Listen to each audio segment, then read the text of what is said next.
All right, well, maybe we'll get started. Hopefully Chabbs won't be too much longer. I'll just do a bit of dungeon keeping. Firstly, I wanted to address attacking before combat. I think in the tavern, it really shouldn't have been possible to cast a spell outside of initiative. Sometimes I like to roll to see if you can do a sort of a sucker punch.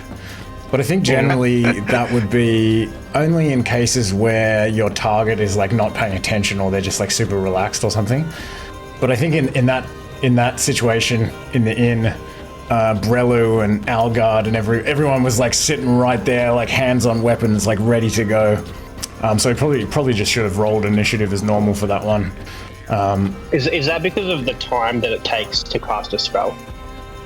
Yeah, well, even if you were doing just like a normal attack, I think like the idea of initiative is that is sort of what it is it's working out like everyone's going at once, but who is able to move like slightly more quickly than the other person. And okay. So yeah, like I think like generally it's probably a matter of like if you start to look like you're going to attack somebody, then we would roll initiative and sort of resolve it within combat. Yeah. So would you reserve like surprise attacks, for example, for when they're not aware? Yeah, like a surprise attack would involve stealth. So they need to be like not aware of you. I also would. There's some like exceptions, like if you're doing like a sort of a ambush attack or like some kind of, well, not an ambush, but like a. Like if you suddenly like teleported in from somewhere else, maybe, or if you do like some sort of like long range attack that they can't see coming, like there's like various edge cases. Sure. And yeah, like sometimes I think if the person is not expecting you to just suddenly like whack them, then in that case maybe I would do some sort of like dex contest or something like that.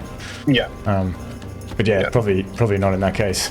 And the other thing was Ned doing non-lethal damage with his tail. I think in future I'd say that since Ned's tail does poison damage, if you wanted to do non-lethal damage, you probably have to do, like an improvised, what do you call it? An unarmed strike with the tail instead. Because I think like once the poison's been deployed in the body, I don't think you can like determine that it should be like non-lethal. Yeah. That's so fair. Does Ned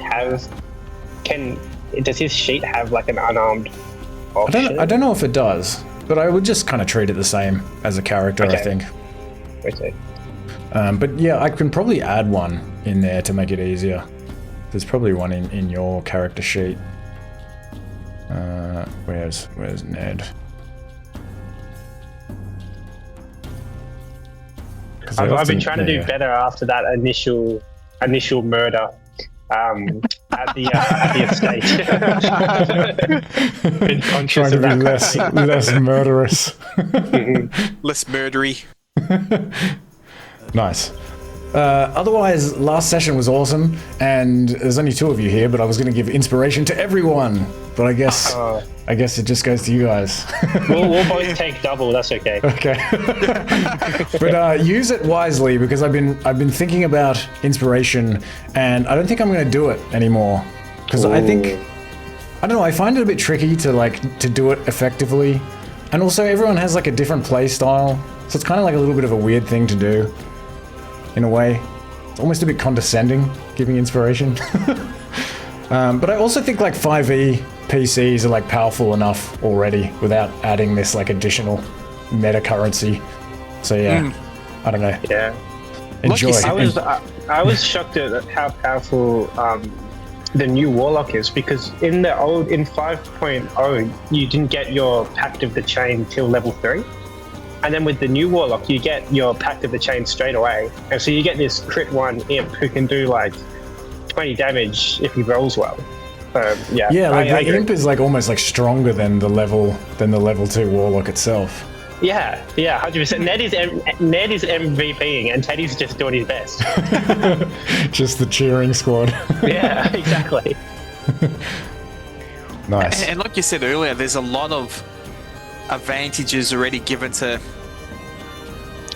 fighters or other no, is it not so much gnomes, but like halflings and lucky strikes and Yeah, and I if think you like roll a 1 on damage, humans now get inspiration just when they take like a long rest as well. yeah, like if you roll a 1 on damage, you can re-roll that first damage die, and Yeah, I feel like it's kind of.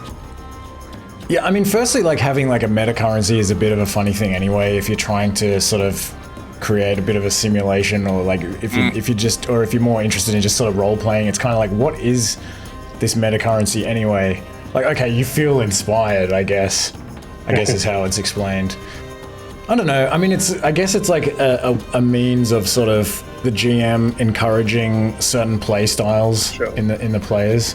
But I always find it like difficult to do that. Like I said, like everyone has like a different style of playing, and yeah, I don't know.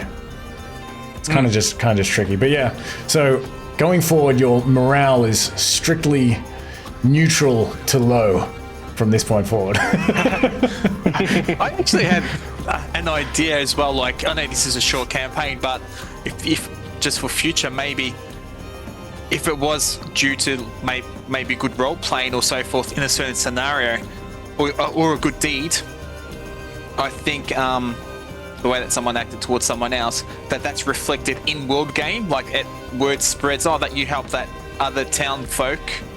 Here's a discount on your next purchase or something along those lines. Yeah, I definitely like that idea. I prefer doing it sort of in game, in world, if possible.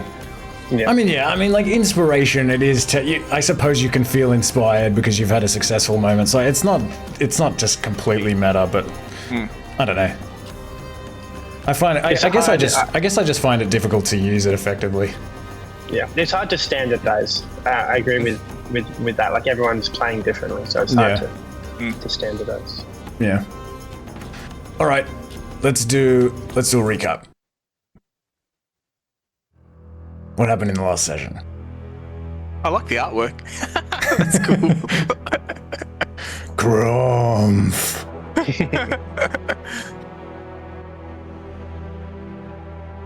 So we've finally found the thief as well.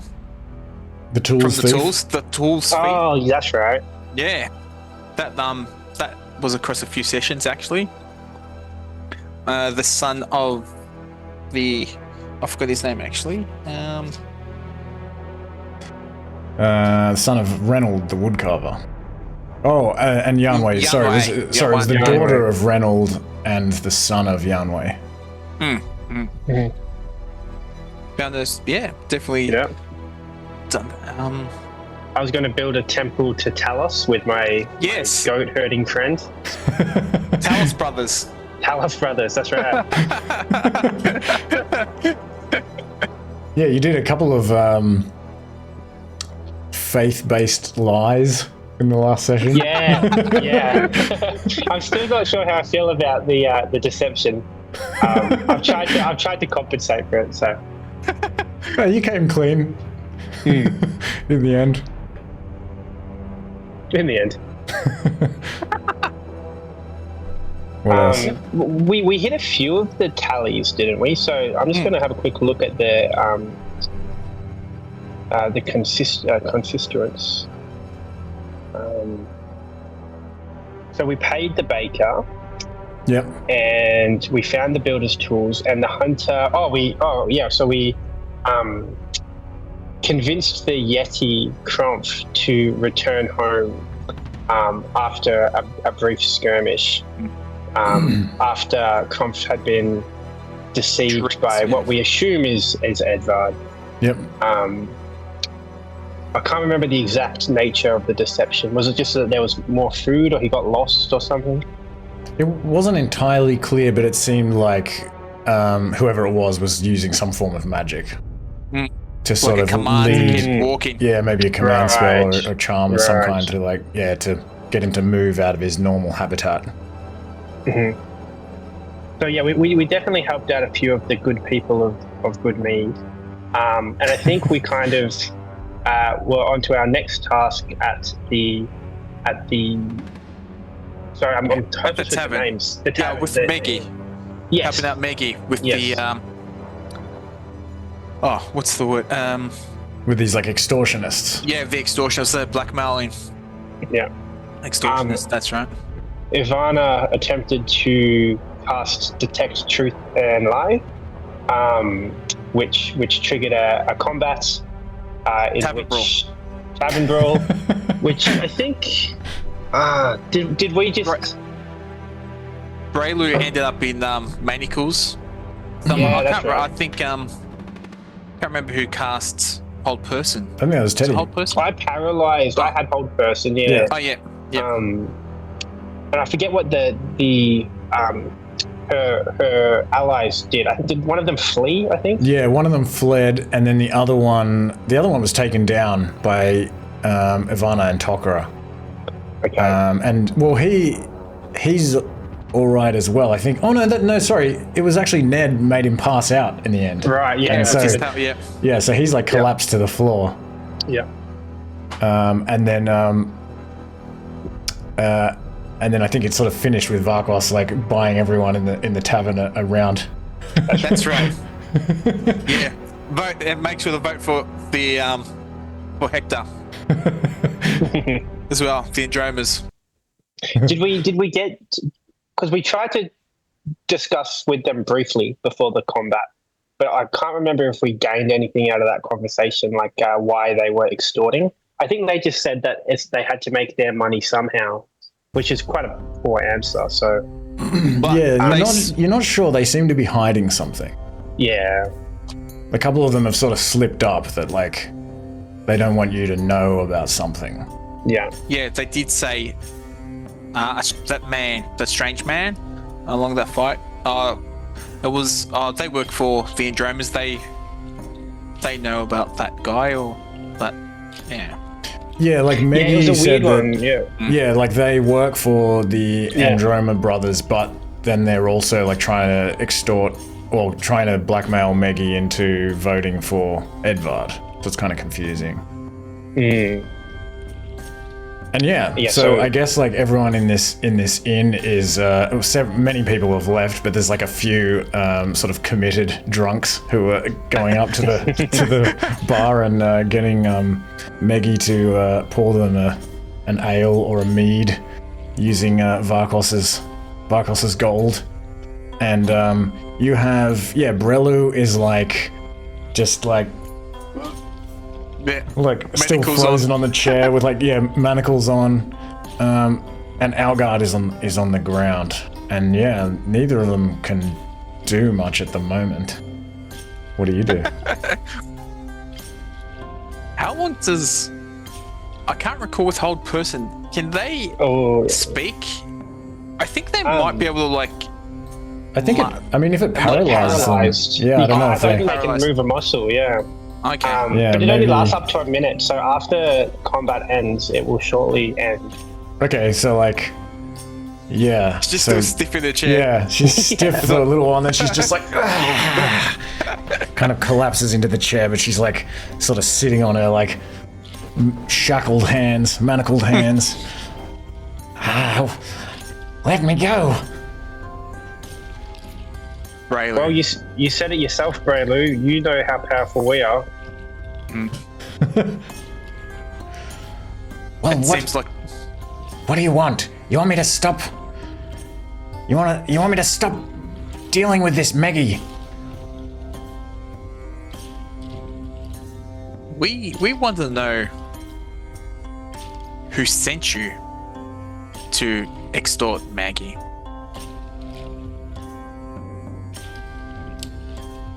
She's like, I don't think I'm gonna tell you anything. We've been through this already twice. Do you really want to take it a third time around? You're really not going to have any friends left. What are you gonna do? Are you just gonna slay me here in front of all of these people in this inn? Maggie kind of hears this and sort of looks up. She's like,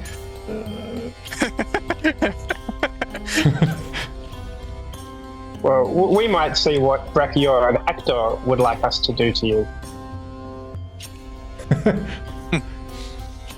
She's like,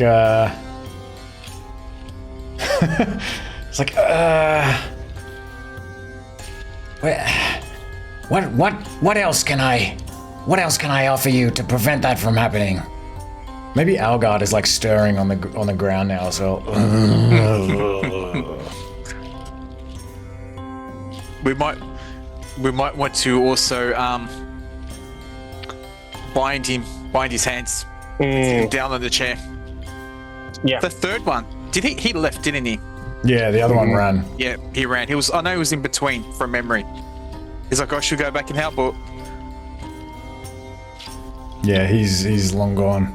Unless you want to like, I mean, he might have left some tracks in the snow. Send out Ned to tail him. Maybe Algard sort of like, sits up or he tries to sit up. He's like, if you've tied his hands now, he's like, is he just like lying on the ground? Oh, we'll probably like pick him up from the scruff of the neck and sit him on the chair. And get Tokra to bind him. Yeah. Brelu's like, Algard, don't tell them anything. Algard's like, well, we're in a bit of a bind now, literally. Brelu, we're here to help people that have been extorted, as you can tell by what we're trying to achieve here with Maggie. So if something similar has happened to you, then it would be beneficial to consider us allies. And if you're in some kind of bind, let us help you. I'm not gonna say anything. Do your worst. You're getting on my last nerve, Brelu.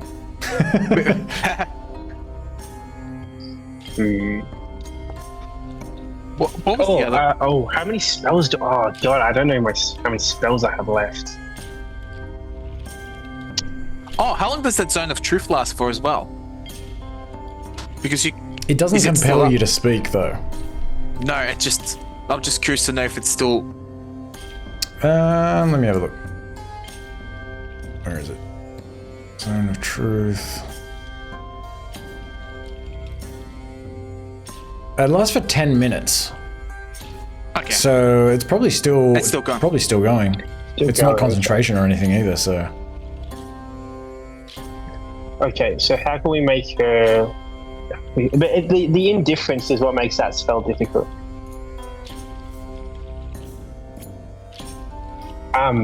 So, because we've just been battling with magic, right? So the cat's out of the bag. I might use a feature called Magical Cunning. Okay. Which gives me a spell slot back.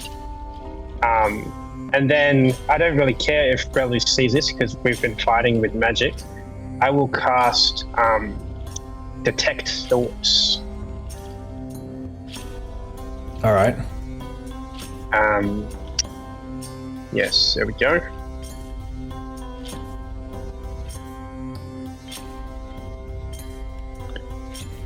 Okay. So go ahead. So, since she's still in the zone of truth, Vakos would like to ask, is this the work of the Androma brothers? She just says, I'm not telling you anything.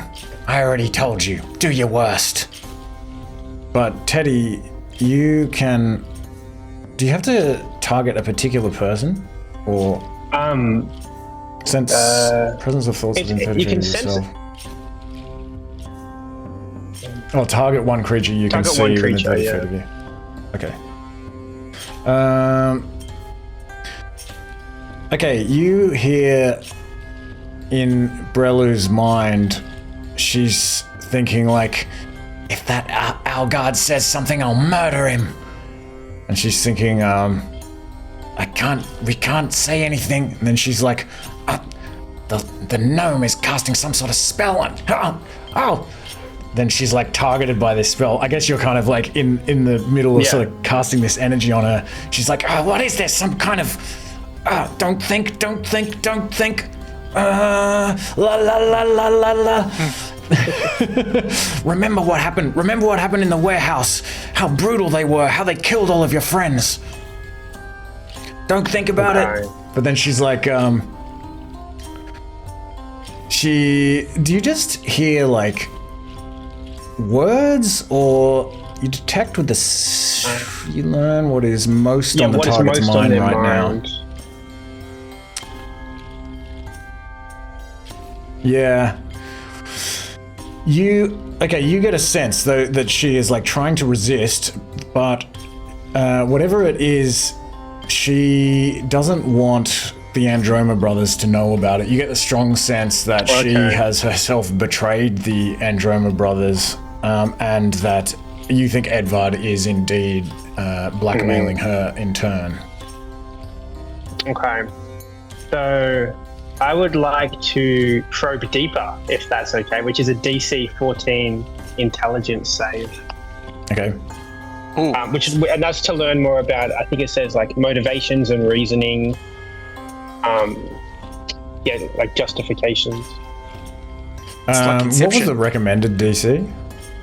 DC 14, it says, intelligence. And I'm just going to put my fingers to my mind and just look at it. All right, give me an Arcana check. And Vakos is taking out his hash and sacks from his back. He's got two there.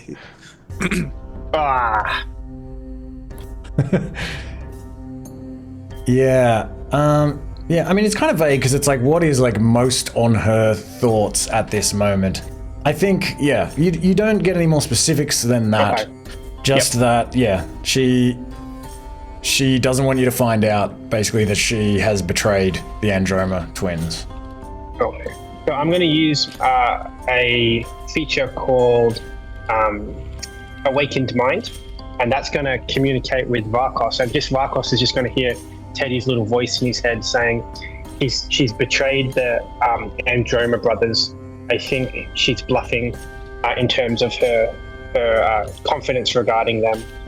I think we push on that angle. But Algard, who is also just kind of like sitting on this chair, is like, what do you want? What do you all want? Let me go.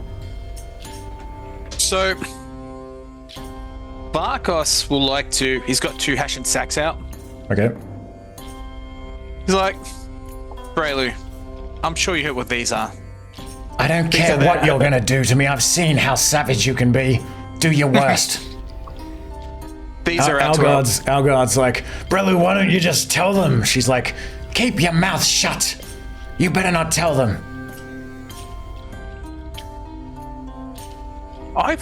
So Vakos definitely wants to put that Alteral pillow onto both of them, Braylu and Algard. Algard's like, what the hell? I didn't even do anything. What is this? What are you doing? What do you want? Relax. But can I respond back to? Yes. To you Teddy? can respond back to me. Yeah. Okay. I'm gonna say, let's take Algar at the back. We can speak to him.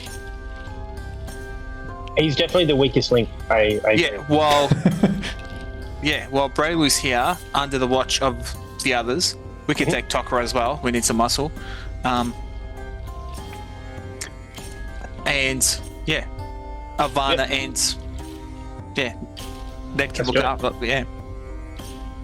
Okay. So yeah, we'll pick up Braylu. I mean, not Braylu. Algar. And walk him out the back.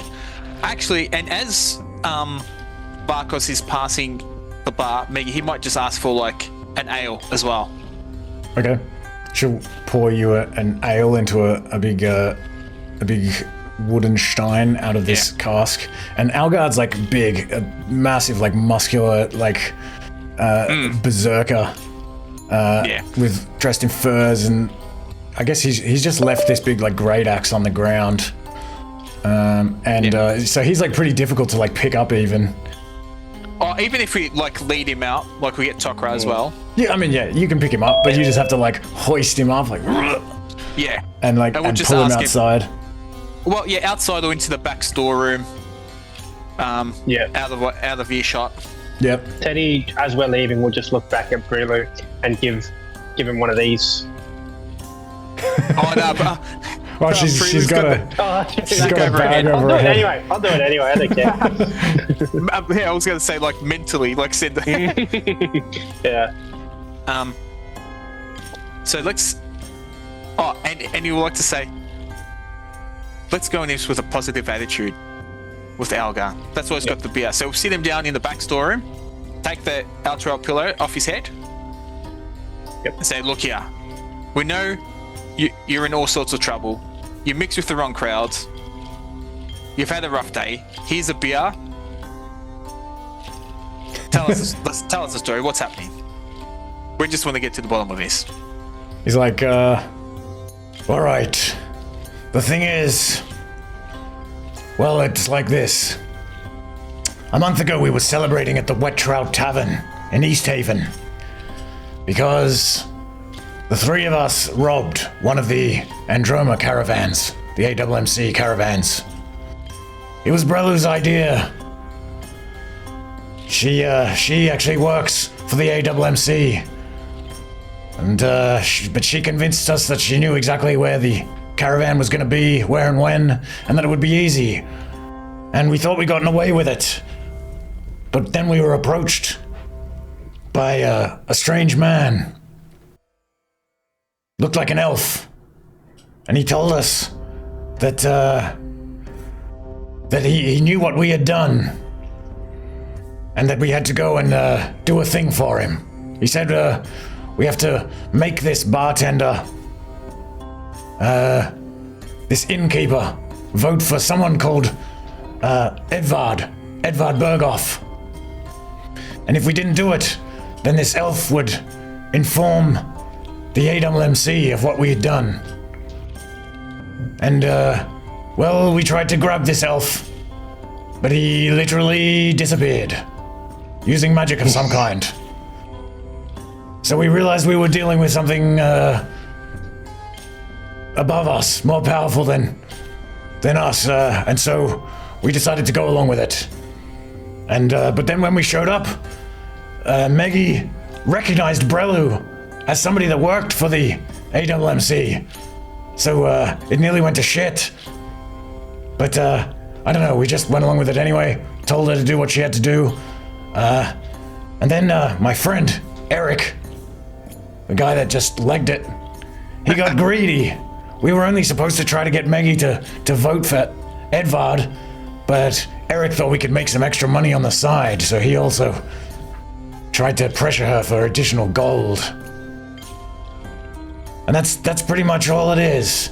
So, I don't know. I don't know what else to tell you, but if you could just let me go, I won't come back around here again. I'll just go back to East Haven, where I'm from. Can you stay for an extra day because we need your vote? I can't vote. I don't live in Good Mead. Okay, well, we appreciate your forthrightness. Your honesty. Yep, always honest when I'm shackled. When I'm tied up and have a bag over my head. That's my policy. How do you suggest we deal with Brelu now? Do you have any ideas? I don't know. You could let her go. What are you gonna do? I'm sick of that. She gives me the shit, so we'll figure something out. I mean, she has a lot more to lose than I do because she works for the AWMC. But, Oh, you can leave that with us. I only really got to know her recently, so she seems okay. But, yeah, I don't know. Best of luck to her. Whatever you gotta do. Oh, well, I'm glad we had this chat. Are you gonna let me go now? Yeah, I was gonna say, I'm happy to untie you. You can finish the mead. Can I get my great axe? Yeah, there. As long as it stays in its sheath, that's fine. I've seen what you can do. Good. I'm not gonna start any trouble. I just want to get the fuck out of here. That's fine. When you go past Brelu, just pick it up and we'll just say that you escaped out the back door. So your tracks are covered. Well, she'll be able to... I guess she's got a bag over her head. Yeah. He will like sort of carefully walk in there, pick up this great axe, and like sneak out, and he'll disappear. Okay, do you reckon it's time to address Brelu now? Okay. Welcome, Chabbs, by the way. I think you're standing inside the inn with guarding. Or did Tokra come out? We took Tokra. We took Muscle. Okay, so it's just Ivanna's in there. And Ned. Oh yeah. Sorry for running late, guys. Thanks. No worries. I'm good. Braylu's still shackled, sitting down now. She wasn't willing to talk. Sounds like you got a lot of information from each bag there. Elgard. Yeah. So, did you hear what their scheme was? Were you there for that? Okay. I heard the end of it there. Algard and the other guy was trying to scam money. Got a bit too greedy towards the end, but yeah, trying to get Edvard's vote. Yes, the initial plot was that they had stolen from a caravan of Actar and Brachios, but then Maggie clocked them because Maggie knows Brelu, so that's why they started extorting. So we're on the way back to talk to Brelu now. Okay.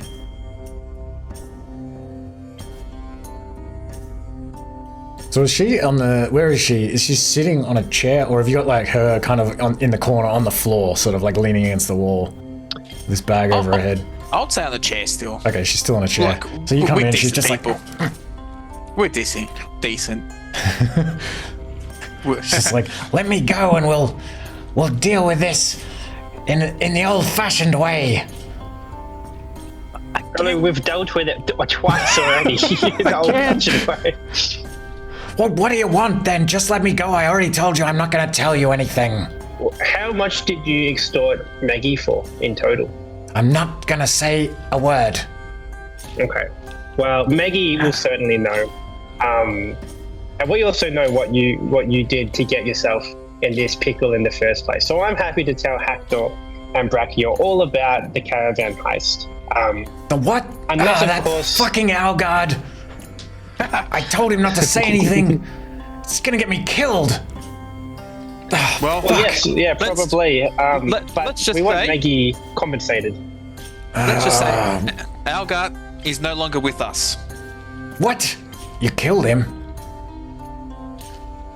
He's no longer with us. Oh my god, you really are ruthless. Look, what do I have to do? What do you want from me to make this right? What do I have to do so that you'll let me go? So I think Maggie needs her money back. Has to be compensated for what you took. Correct your wrongs. Fine, I can do that. But Eric's the one with the gold, and he just left.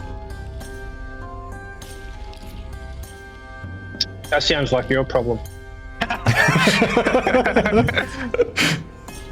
Interesting that you put your faith in your gold in Eric's pockets, since he was the first to flee. Well, I wasn't letting him out of my sight until you came in here. Is the Circle of Truth up still, or not anymore? Probably still is. 10 minutes. I mean, maybe like just for another minute. Okay, so that was true then, that Eric has to go. Yeah. Okay. I hope this goes without saying, but you'll be voting for Actar and Brachio. Assuming you can vote. I'm losing track of who can vote in this town. If that elf finds out, that wizard finds out that we didn't vote for Edvard, then he'll tell the Androma twins that we did what we did, and then they'll kill us anyway. So you've put me in a situation where either you... Damned if you do, damned if you don't. We are very willing to take care of this wizard. So if you want to hedge your bets with us, then I suggest you be voting for Hector and Brachio. She's like, what I am gonna do is just leave this town and probably leave Icewind Dale immediately. She's like, well, why did I say that? I tried to say I would stay here. It's this magic. Well, it's true. If you let me go, I'm just gonna get the fuck out of Icewind Dale. Well, you're not quite the one. You're not quite in the position to be making terms. Do you have a lot of connections at the AMCC? I'm not really trying to make terms. I just keep saying what I'm thinking. We're looking for votes. So, is there any kind of? Do you have any kind of authority that you could try and sway a few votes for us? I mean, I used to have my team, but they were all slain by someone. It's like, otherwise, I do what I'm told, and until I don't, until I rob a caravan. Well, it's like, what if I'll vote for Haktar, and then I'll leave. Okay. And you'll you'll try to track down the gold, or are we not worried about that? I'm not worried about that. Oh, damn it! We can put in a good word for you to the Androma brothers, and maybe they will have a change of thought as long as you stop the being hostile towards their vehicles. I mean, how well do you know the Androma twins? I doubt they're gonna take it very lightly that I robbed their caravans. But listen, I agree to stay here until tomorrow. I'll vote. I'll get there right at noon and try to vote early, and then if it's okay with you, I will leave. And you can trust me, I won't be coming back around here. I think that sounds good to me. That's good. That sounds good. If I can find Eric, I'll try to get that gold off him. And apologize to Maggie. What? He takes the hood off Raylu's head. Maggie's kind of like, she hears you talking, she sort of looks over from the bar. She's like, Raylu like looks over at her. She's like, I'm not sorry. Oh, God damn it. God damn it. I tried to apologize. Ingenuinely. I can't even do that. She's like, no, I'll do it seriously now. I'm not sorry. Fuck. If you would just drop the magic, then I will apologize.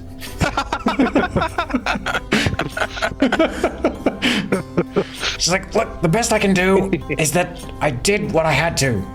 Otherwise, I don't really care about Maggie or any of this. I just did what I had to survive. I think that's the best. Stay low for the evening. Vote first thing tomorrow morning. Early voters, and then make town. All right, I agree. But one more thing to say to you, Brello, and this is against our foundational ideas of the party. I do not appreciate you. Yes. No. Excuse me, Ned. We do not appreciate you. She just like looks at you all quizzically. Ned and Teddy, yeah. Huh? Okay. All right then.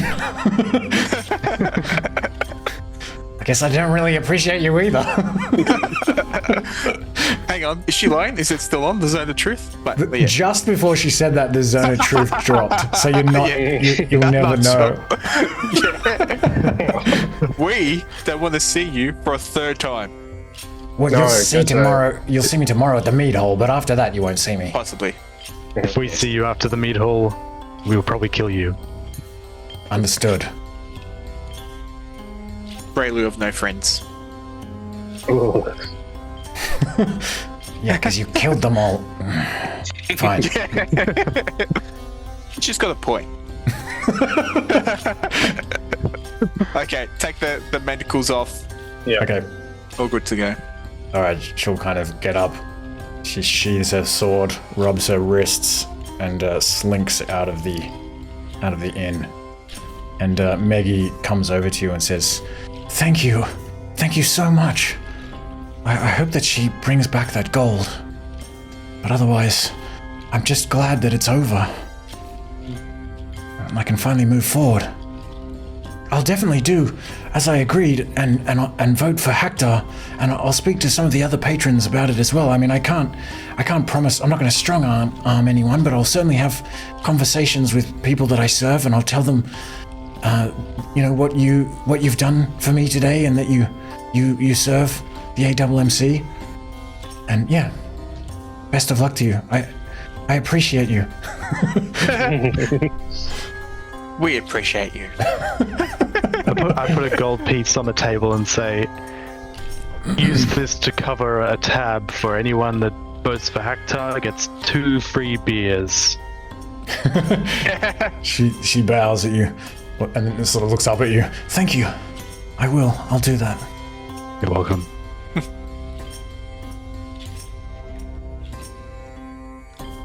Okay, so what time would it be today at the moment? So it's probably like 12:30, just after midday. Yeah. So plenty of daylight left. If you guys want to continue to secure some votes. Yes, yeah, for sure. Did you have inkling which direction you want to head in? Well, I feel like we learnt a little bit about the caravan scene. So perhaps the caravaneer could be a natural next step. I was leaning towards that as well. It sounds like she might have, she might be quite vocal in her votes with a lot of supporters. I agree. All right. And where may we find Petra? So she'll be at the AWMC warehouse in Good Mead. And I'll just work out. So for Maggie McLaurin, you receive another 5 votes. Yeah. So you're up to 35. I hope Hector and Brachia are putting their work in too, because we've been grinding out these votes. They're just out there like scaring everyone off. Yeah. Okay, yeah. So it's you go back outside. It's still overcast. There's just this like light snow, kind of drifting down around you, and it's even though it's just after midday, it's still cold. Of course, it's Icewind Dale. It's always cold. It's about 1 degree Celsius, and you can walk over to where I'm sure you would know is the AWMC warehouse. You saw the AWMC warehouse that was in Bryn Shandar. This one in Good Mead is a little bit smaller, but just this wooden building with just like a giant barn, I guess, with a few sort of double doors along one side where you can see like the road or the path sort of splits off, and there's like a sort of a wagon road going to like each one of these doors. Maybe one of them is open, and you can see a couple of I guess they would be axe beaks, which are like these giant like snowbird things that kind of serve as like beasts of burden in Icewind Dale. Maybe they're kind of standing out the front of there, like tethered to this wagon that you can see like just through these double doors. And the side door of this warehouse is also open, and you can walk up to there and look inside. There's just this wooden raised like floor of wooden planks with some hay on it, and just kind of boxes and crates and things lying around.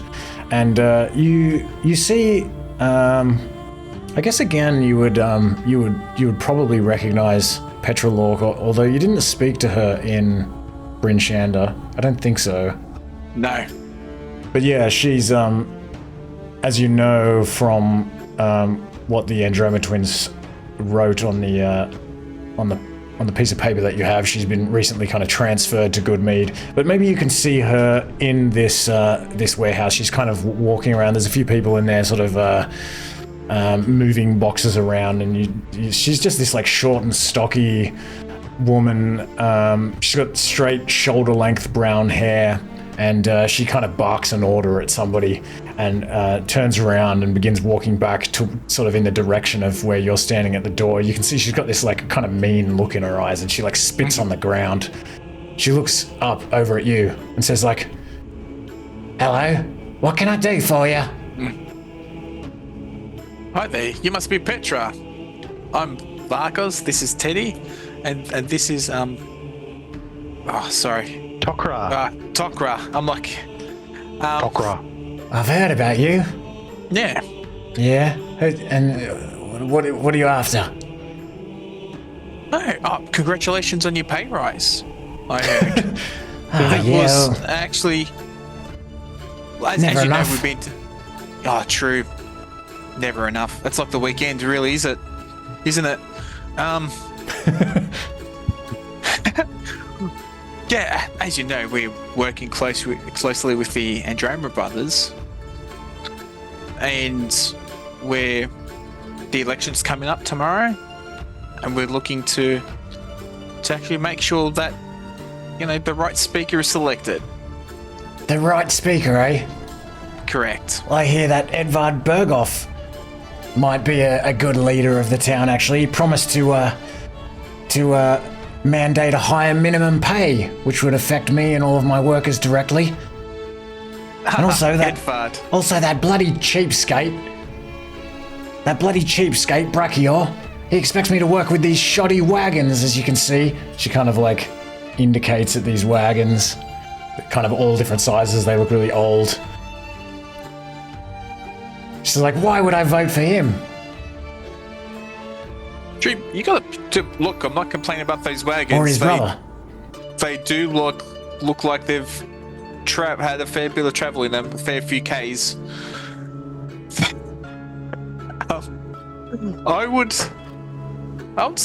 We've actually. Plus, we heard as well that a caravan was robbed recently down the road. Well, that's not really great timing. That was about a month ago. I'm sure that we don't want these caravans to be targeted along the way. Is that some kind of threat?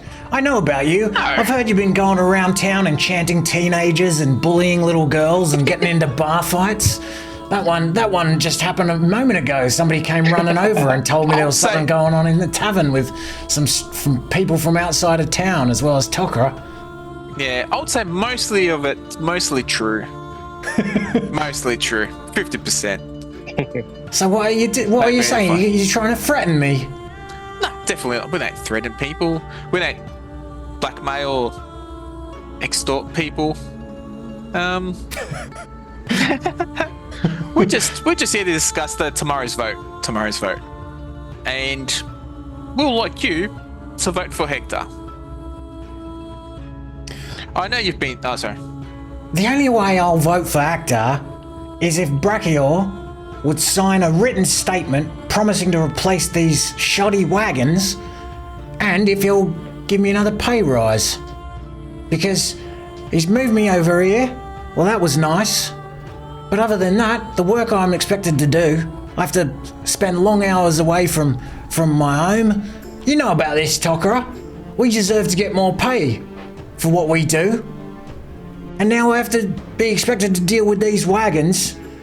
I mean, I'm supposed to send a shipment of mead and other goods from Good Mead and Duggan's Hole via East Haven through Bryn Shandar and then all the way to Luskin via the 10 Trail, and I was supposed to leave hours ago.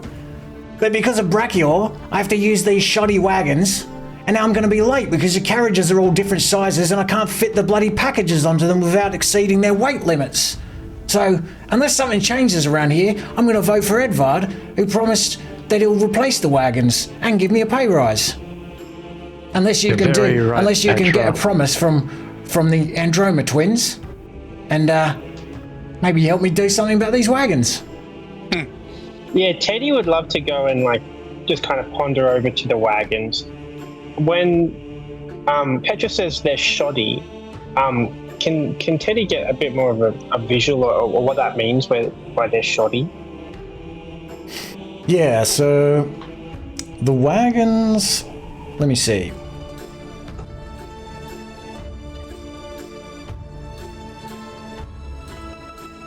So firstly, they're just these really old wagons. Okay. And they just look rickety. And of various different sizes. Like all three of them are different sizes. And they're already stacked with barrels.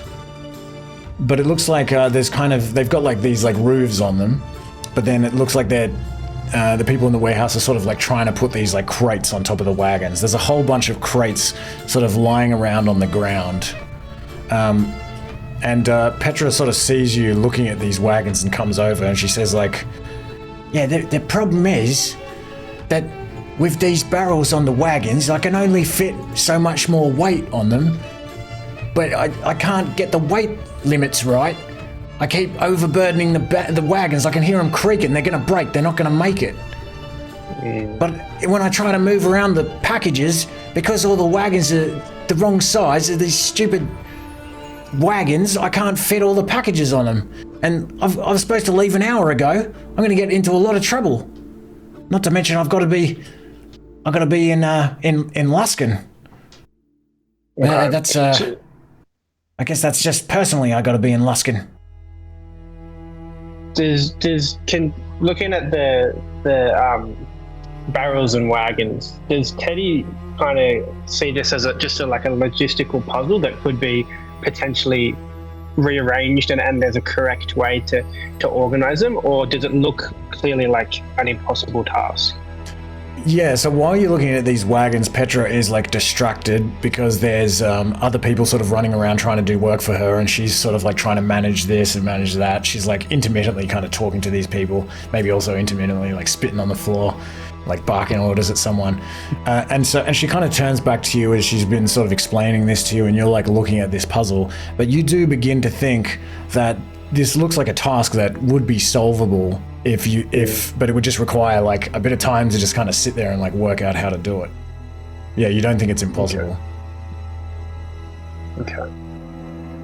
So I might like call Vakos and Tokra over and say, what do you guys say we try and get all this stuff on the wagon so that we can at least begin to help out our friend Petra?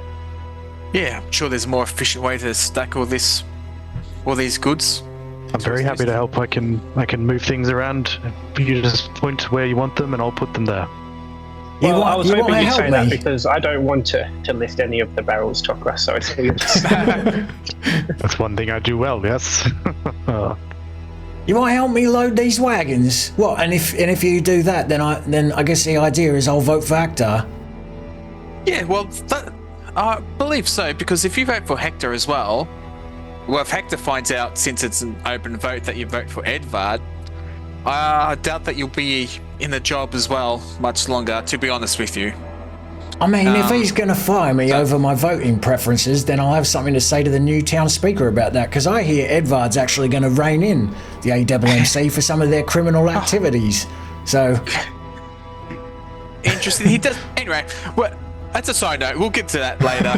He's promising a lot and not delivering. You can speak to the fishmongers and the hunters. They'll tell you all about it as well, especially the baker. And just one more thing, Petra, with your permission, I have a certain affinity at mending things. So I'm happy to take a closer look at these wagons, but it is arcane in nature. Is that something that you're comfortable with? What are you talking about? Arcane? What does that even mean? Sorry, what, are you going to do something unnatural to the wagons? I have a spell that might help repair components of the wagon. Yes, a spell. You said you'd heard about us. Yeah, but I wasn't prepared for... Yeah, all right, I suppose.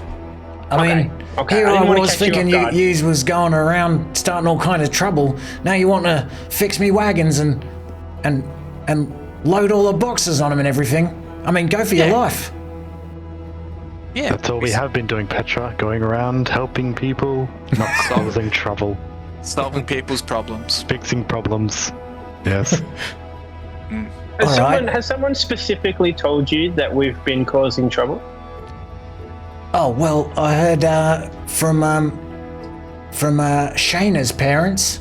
Apparently, well, I heard through the grapevine that Shayna's parents are a bit pissed off that you were bullying Shayna, and also apparently you enchanted Elkie with some kind of charm spell. I did. Yeah, I did. But I would love to prove to you that it was all in a good cause. All right. So I think, yeah, let's get to work on these wagons. All right. Well, have at it then. Okay. So I'll take us over to these wagons. I like it. Oh. Yeah, and if any of the wagons are, like if we're unloading what's currently on them, Teddy would love to just use the mending spell on any tears or cracks of the wood, any like small components that could even like aesthetically make them look better and more kind of trustworthy. Well, maybe even the wheels itself to help them. Yeah. We should create a little it can sign be to no go. larger than 1 foot, so just like small like bits of wood and stuff. Okay. Because- yeah, you can do that. You can easily fix up the wagons. Awesome. We should make a little sign that goes on the back of it saying, "Without caravans, 10 towns stops."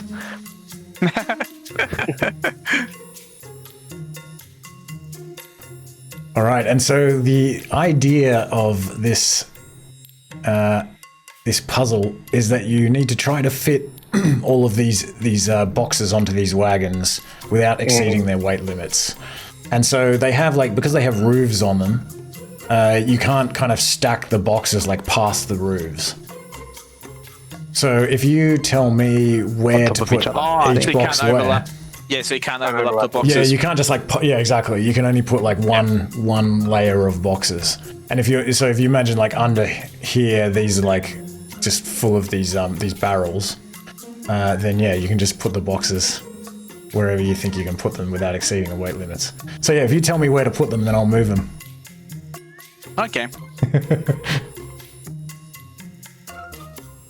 I was just thinking, are the shapes like characters that we could move? Or is that a bit I difficult? think I would have to give you permissions, which would affect. I don't remember why I didn't do it that way in the past, but I think it's probably just easier if I just do it for you. Yeah, that's okay. Okay. Just because I can't remember why I did that. Can the purple and the 2 blue together go on the big wagon? Yep, I like that. All right, so like this one, like this, like this. That looks They're not going to fit together, are they? No. Well, that's maybe the blue one, the large blue one in the middle wagon All right. to begin with. But that large blue, does that fit on the bottom of the purple? yeah, but then we still have 7. There's wasted space there, yeah. Yeah, there's 700 kilos we could still use there, so that's no. Yeah. You can left click and hold to ping as well if you want to sort of. I think we moved the big blue to middle wagon. Okay. All right. Yeah.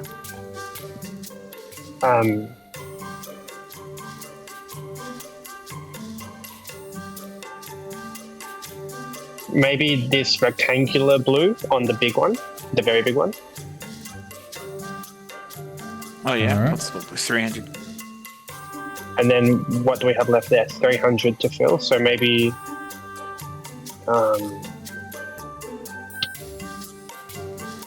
Maybe this green one. Yep. Like and on this yellow one. which one? nice. This yellow one over here too. All right. That's fully loaded at the moment. That's Then that's full. Okay, that's a good we'll start. just see how we go with the rest. Yep.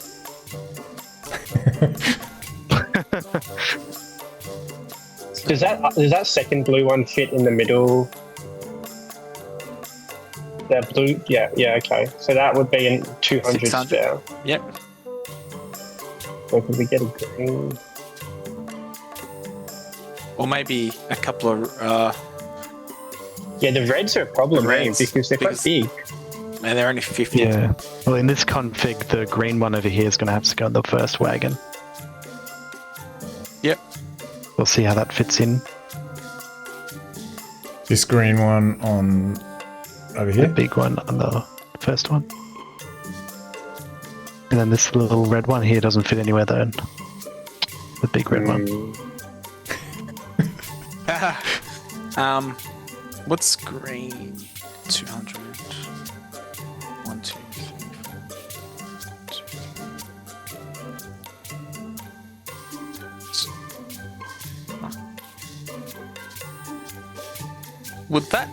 Would this big red one, would that fit? I know it's overweight, but the size of the block, would that fit into the bottom half of the larger wagon, and then possibly move that green one out? Hold on a second. I don't know why it's putting these things in the way. Say that again, sorry. Sorry, the large red one, will that physically fit into the large? If we remove these ones, I just want to see if it's No. if it's too. No, okay. So we one row over. Okay. What if we took... Can we please take the small blue square out of the middle one, Okay. and then put this long blue one, move it into the middle one? Long blue. Sorry, say that again. The long blue one, which Into the is middle one? currently in the third one. Yeah, because that frees up space for more of the cubes, or the squares, right? Like the red and blue 600. square. 200.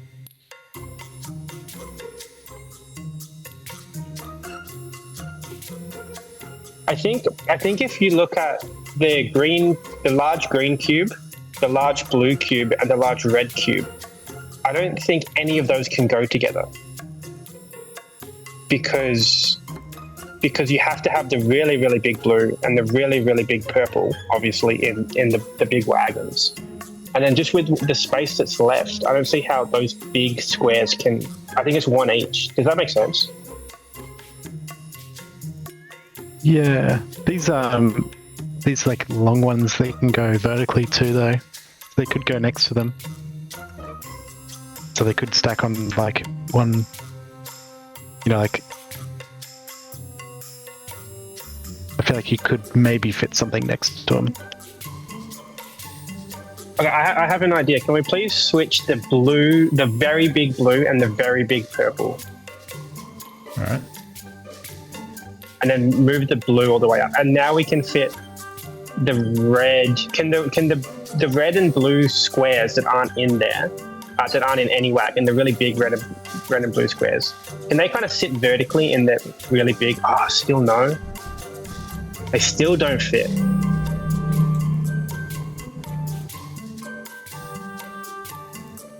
Yeah. 6, 1, 2, 3, 4. Okay, yeah, I think this blue one has to go in the middle wagon because it's not going to fit anywhere with the red and green cubes.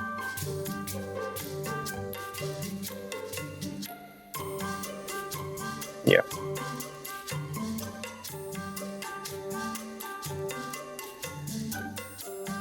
Petra's like standing there watching as well. You feel like you can ask her if she has any ideas, if you want to.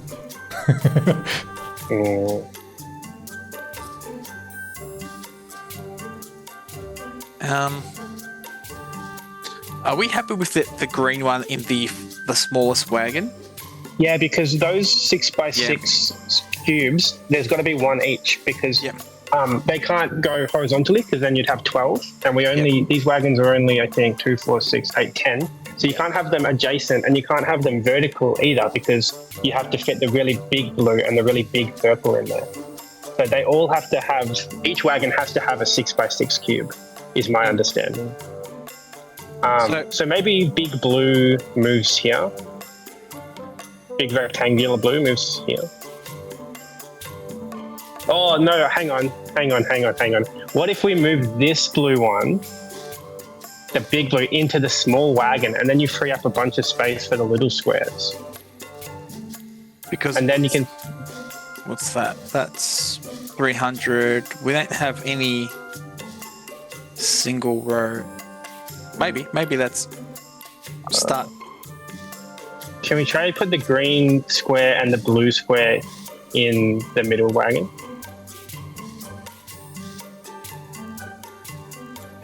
And then, what's that already? It's 500.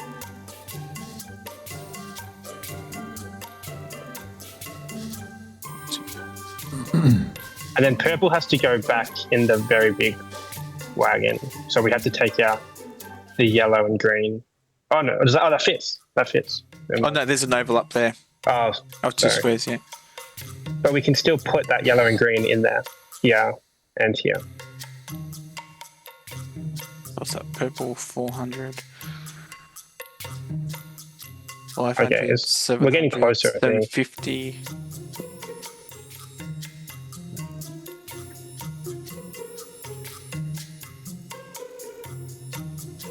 That long blue one.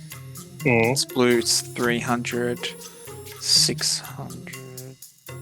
That because it's quite heavy. 300. Green's 200.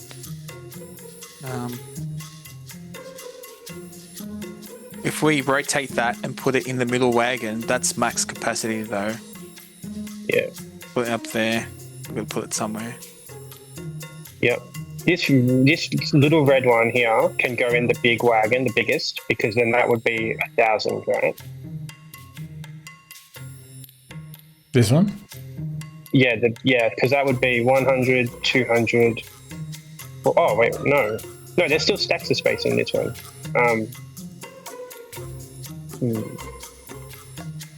Adrian, you see how the last row is part of the wagon? Does that count for where you can put a thing on? No, that's kind of, it sort of needs to be not on that wood bit. Okay, yeah, we're going to run into trouble because what we've done so far, this red rectangle has to go at the back of middle wagon. Yeah, but maxed. And then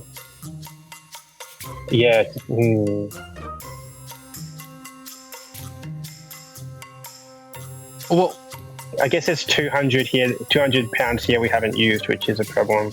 On which one? On the first one. Because blue is only 300, so there's still 200. But I don't know how to. It doesn't. If you rotate that, does it fit in the wagon? The blue. It doesn't make a difference, does it?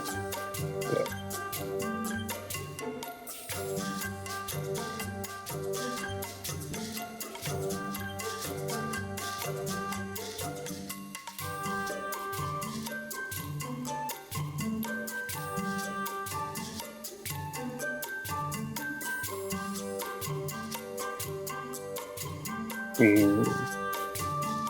Blue is 300. Well, maybe the large blue one needs to go into the middle wagon. And then... What's that? Could we ask Petra for help and say, if that blue one... Yeah, no, let's keep going. Let's put that back. So now with the green cube and the blue cube, they have to be separate. So we'll get the green in one and the blue in the other. And so maybe the green in the middle one. Yeah. Okay. Yep. So then that's blue 300, green 200, 500. Yeah. This is automatically this blue rectangle becomes an instant problem because you can't. Two blues is going to put the left wagon over, and that blue rectangle can't go anywhere else. 600. Yeah. Well.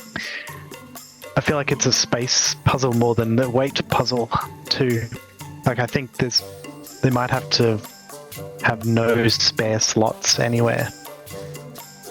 That blue rectangle, can we go far in the big wagon and put it horizontal? I just want to see if that lines up. Like this one?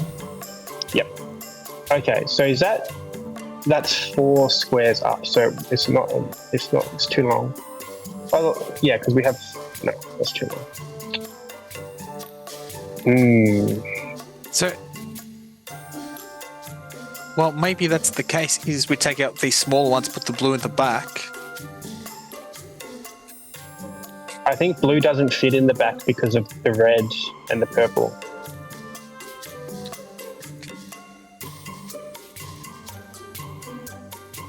Unless you switched purple and blue, but then the green doesn't fit, and you can't do that.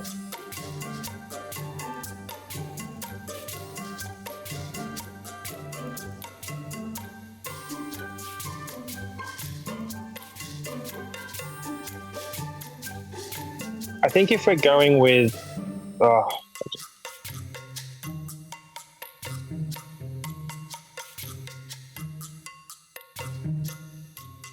can we please get the big blue square in the little wagon? Oh, you mean like this one? No, the one that's medium outside. square. Yeah, thanks. Okay. So that's got 200 left, which could be 2 reds.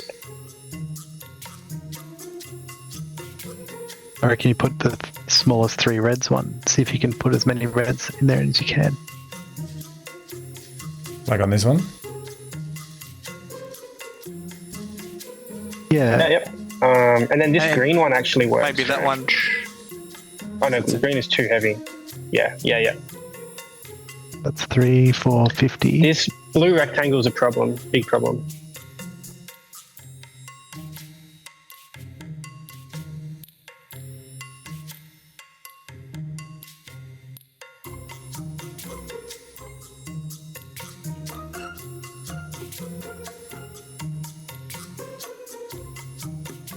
Do you want to swap this green and this blue? Then we get a little bit of extra weight. And you might be able to swap this blue with this red. Green is 2, blue is 3. That's over with the red. So. Over? Oh, okay. Yeah, but yeah. Yeah, and then the red doesn't. Oh, it's over. Yeah, sorry. That's okay.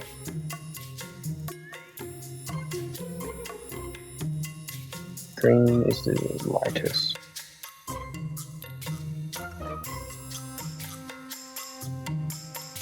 I think the... Oh, I got an idea. What if we swapped the big red square with the big green square, please?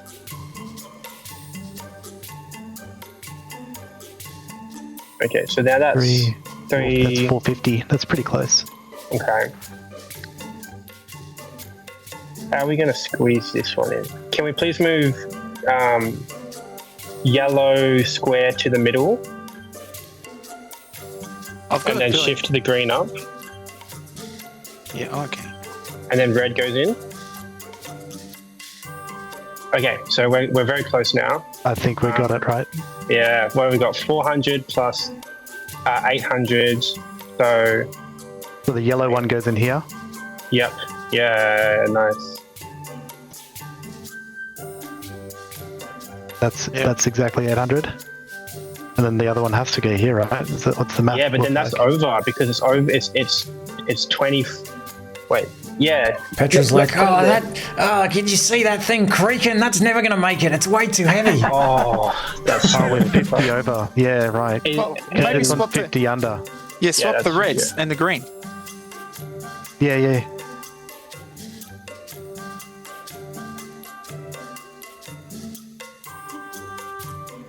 What's that? 100.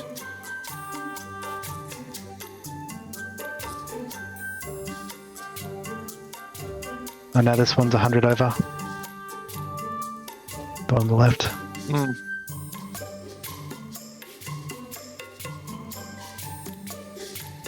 I think you're close, but Okay.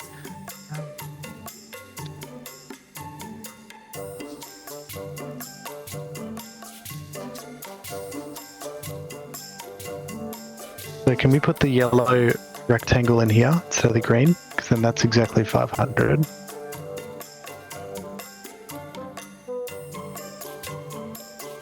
I feel Hey, like. guys, I just dropped out, so give me a second. Okay, you're right. 6, 7, 9. So we're over in the middle. 100 over. Then we got. So we're 100 over in the middle. Where are we under by 100? We should be under. We should swap the blue. Oh no, that's gonna make the large one heavier. I was gonna say the blue and the green. Oh no, that's the same size. 1, 2, 3, 4, 5, 6. Which wagon are we Yeah. over? We swapped one. the green and the blue, right? But then we're still Isn't- over. Oh, are we? The middle one was over, wasn't it? Yeah. So that's I fine. think. Is that it? I think that might be it. 3, 5, 7, 800. Yeah, that's it. The Nice. center one is 4. Yeah. Hey. Good work, guys. High fives everywhere. Would On be these Petra's beautifully nicely mended wagons. Petra's like, blimey, I didn't think it could be done. Oh, I don't know what to say. You're way smarter than I am. And you fix me wagons as well. This is the first time I've been in a good mood for weeks. Glad to hear. We're here to help. Can I roll an intelligence check to see if Tokra actually helped at all with the thinking side of it, or just? Let's see. Go for it. Or if he was just doing the physical lifting. Yeah. Why is it not letting me? I can only just. Oh, there we go. Yeah, he was just lifting. He was just lifting. It was interesting if like Tokra's colorblind as well. They all Yeah. look the same color. These all look the same. They all feel the same weight too. All right, so Petra's like, well, I mean, I better get on my way. But, look, I'll tell you what, I'll certainly give some thought to what you're saying. I actually, before I leave, I'm supposed to go and vote, actually this afternoon. Luthando Abuchi's gonna hold on to me vote, seeing as I can't be here for tomorrow. So I could do that right now, but I don't know, I still want that pay rise. I still think I'm worth a bit more than I'm being paid, even though he gave me a small pay rise. It wasn't really good enough. What about if we have a chat to him and speak to him, something along the lines of a yearly review of your pay? If everyone's doing well, then that's spread around. Like, small increases. We definitely have leverage with the Andromas. Give me a persuasion check. Okay. And you can roll with advantage seeing as you finish the puzzle. I mean, what puzzle? Seeing as you put all the crates on the wagons. Oh, very good. Nice. She says, all right, that sounds like a good deal. I'm in too much of a hurry to be too fussy, and you've really helped me out. So, look, I'm going to go over there and vote right now, and I'll be sure to tell my staff and everyone else who's going with me on this. Tokra, you're not going with me this time, are you? Not this time, no. I've got to help these guys deal with local business here. You've become a politician now, is it? Oh, not this time. Maybe I'll join you on your next caravan. All right. Well, I'll certainly let everyone know what happened. Yous might have saved my neck. I'm in pretty deep with a Zentarum boss in Luskin, and well, anyway, you don't need to worry about that. All right. Well, so long. She kind of like runs out of the warehouse, presumably to go and vote, to put a vote in early. And so you gain 5 votes, 5 more votes Nice. for her and Nice. and all of the people that she speaks to. So you're up to 40. So how long did the wagon organizing take? It probably took you like, I mean, this whole thing, maybe an hour and a half or something. Maybe it's about like 2 in the afternoon. Oh, still so much time in our day. Yep. 2 more names to check off the list. Well, we've now heard of Luthando Abuchi, haven't we? That was the resident who was going to hold on to the vote. Yes. He also just happens to be an old friend of Mikhail Androma, and he was present playing a game of dragon chess with Mikhail Androma when Mikhail died from the midnight tears at the stroke of midnight. Oh. Maybe you just sort of recall that his name was mentioned. I think let's pay Luthando a visit. I think so. All right. Do it. So you make your way over to the home of Luthando Abuchi, and you know of him. He's an old man that's well respected among Good Mead's residents as a sort of font of wisdom and rumor. And when you encounter him, he's sitting on a wooden rocking chair on his porch, smoking a pipe. And he sees you coming, and he's like, "How are ya? What are you all doing, running around, getting into all kinds of trouble, I hear?" Quite the opposite, Luthando. We're on a help the town escapade, and we're just looking for good deeds to do. Good deeds, is it? Wow. That's maybe that's a good thing. Good thing. What sort of good deeds? Oh, well, we're just trying to counteract some of the problems we've been hearing about in the last 10 days or so. A lot of people have been put out, and we're just trying to correct a few of those wrongs. I'm not sure how quickly word travels, but if you talk to the fishermen or the hunters or the builders, there's plenty of reputable, the baker, dare I say the caravaneer. There's plenty of good sources that can vouch for our good deeds on this day. Well, that's good to know. I'm sure you probably can't do anything to help with my situation, though, but that's good to know. What situation do you find yourself in there, Luthando? Well, I've got a bad back. So you see, I don't see what you can do about that. He's kind of like rubbing his back on this rocking chair. Takes another puff on his pipe.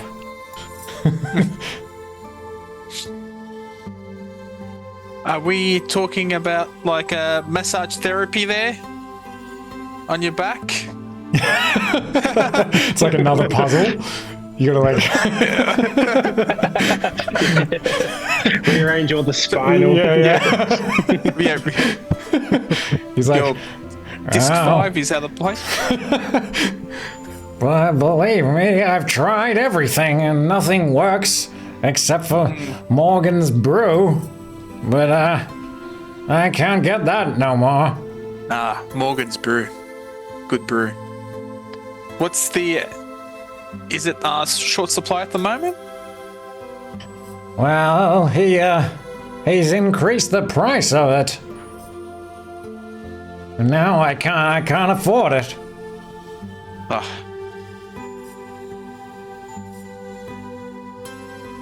Inflation's hitting everywhere. So how much has he increased the price by, and did he say why? Has gotten better quality, or why has the price gone up? I don't know. He just said that it's gonna be more expensive now, and it was the only thing that would help with my back. But I don't know. There's something a bit suspicious about that apothecary. I think sometimes maybe he just doesn't like me. But now, yeah, he's increased the price out of nowhere. and I just can't afford it no more. Maybe he's been sampling some of his homebrew there. It sounds like. I'm sure he takes all kinds of medicines and potions and things. Well, we'd be happy to pay him a visit for you. Oh, there's no need for that. Edvard Berghoff has already promised to pay for the brew if I vote for him, and if he's elected town speaker. Why do you have so much faith in Edvard?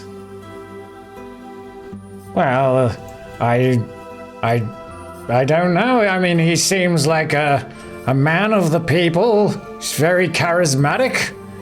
And, I was good friends with Mikael Androma, but I don't know about the way that that his young boys are steering the AWMC now in this town, and I think they're too young to be, looking after Good Mead. So, but also I've heard that most folks are voting for Edvard, so it seems like the best outcome for me is to vote for him as well, because then he'll pay for my medicine. You said Edvard promised to pay for the medication, but what if we arranged a deal for you today? Could we get your vote tomorrow if we got the price down to its original? Why, sure. I mean, if you can convince Morgan to lower his prices, I would be open to that, of course. I can't really do much, think much or anything with this damn back pain, so yeah, it would certainly be worth it to me. You'd have my vote. And how much were you paying before? Just so we know. I was trying to work that out before. Maybe he just says, I was paying 5 gold pieces, but now he's increased the price to 15 gold pieces. Yeah, it's extreme. It seems unusual, for sure. Yeah, it's hard not to take it personally. But I've spoken to him and he refuses to explain himself, and he refuses to lower the prices. He just says demands through the roof. I'm afraid it does sound personal, but that's neither here nor there. We'll be going to the shop to figure it out. If he's trying to extort you, he won't be the only extorter we've dealt with today. Okay, well, I appreciate it. I didn't want to have to walk over there again. Too painful. It's probably right next door. We can see it just down the street. Well, it's like directly across the street. He's just like... Let's say it is directly across the street. And it's probably just like this small sort of wattle and daub cottage. Maybe there's like a garden with like some plants and things, a whole variety of unusual plants that are many of them look like, they're just kind of skeletal because of the... I mean, I guess it's because in Icewind Dale it's sort of snowing all year round, like it's frozen all year round. So maybe I'm trying to think like how you would have plants. How does anyone grow anything? How is anyone doing any farming out here? Maybe there's some like makeshift, like little greenhouses type of deal. Yeah, maybe there's some sort of like like planters and things that have like covers over them, and there would be some plants that grow in frozen environments. Like, like special frozen berries and sort of root sort of stuff. Evergreen sort of things. Yeah, so maybe you see some of these sort of hardy Iceland plants in his garden. But you can walk through these planters and to this sort of shaky wooden door and kind of knock on the door, and Morgan will open the door, and it's pretty. You can kind of see past him. It's sort of dark in his house, maybe just like lit by a couple of candles, It's just very cluttered in there. There's like plants and shelves lining the walls with all these potions on them, and he's a human man. He's like a little bit hunched over, and he's just kind of wearing this like grey cloak, and he's probably got like long like graying black hair, and he says he kind of opens the door and like looks at between all of you. Yes. What'll it be?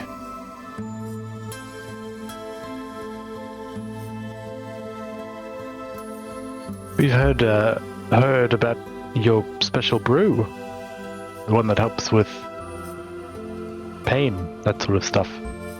Ah, yes. I have many medicines. Are you in need of one? Yeah, we're just wondering what the going rate is for a bottle of these. In particular, back pain. Ah, back pain. Well, I don't really have much of that left. Unfortunately. I only have a little bit. Back pain. By back pain, I assume you mean the medicine that I give to Luthando Abuchi.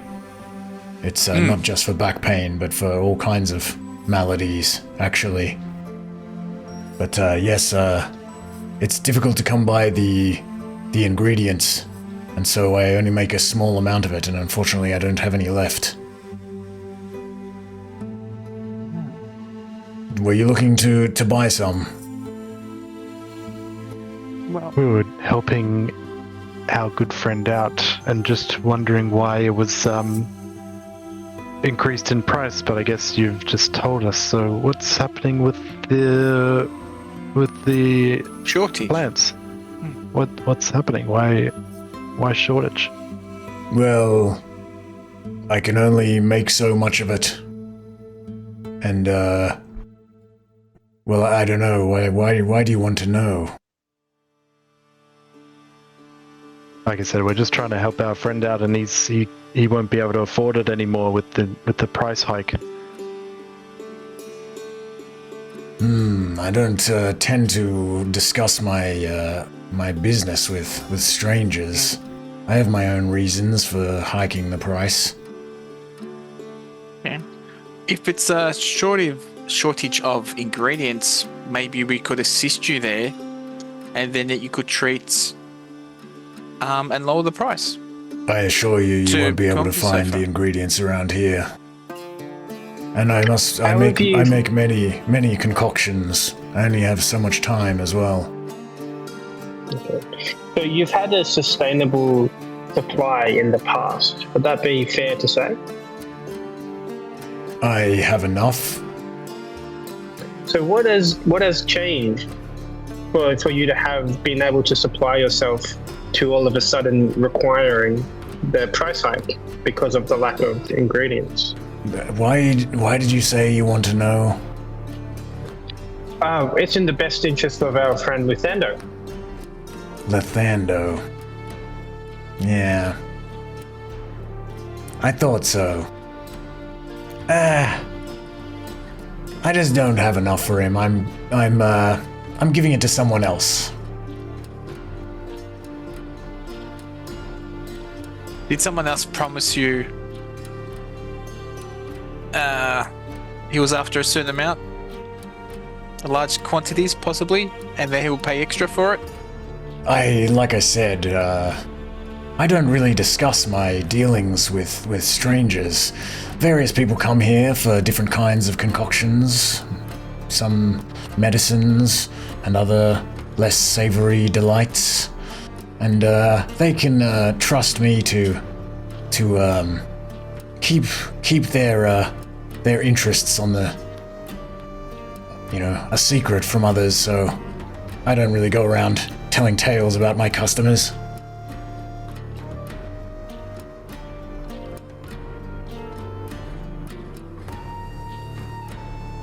So, how much would you have available at the moment? I forgot the name of the medicine. What was it called again?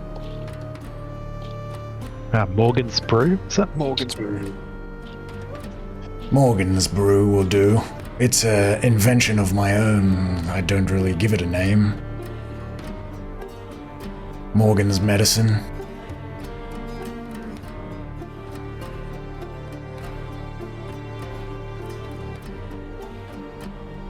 That customer must be worth your while. If you're sitting in this shop across the road, you can see Mr. Bucci sitting in his porch in pain. Is there something I can do for you? You could lower the price back down to 5 gold a bottle. Why would I do that? Just look at him. He can't even get out of his chair anymore. Give me a persuasion check. Give me a group persuasion check. Okay. Is anyone proficient in medicine? No. No. No. Okay. Is Ivanna? She probably is, actually.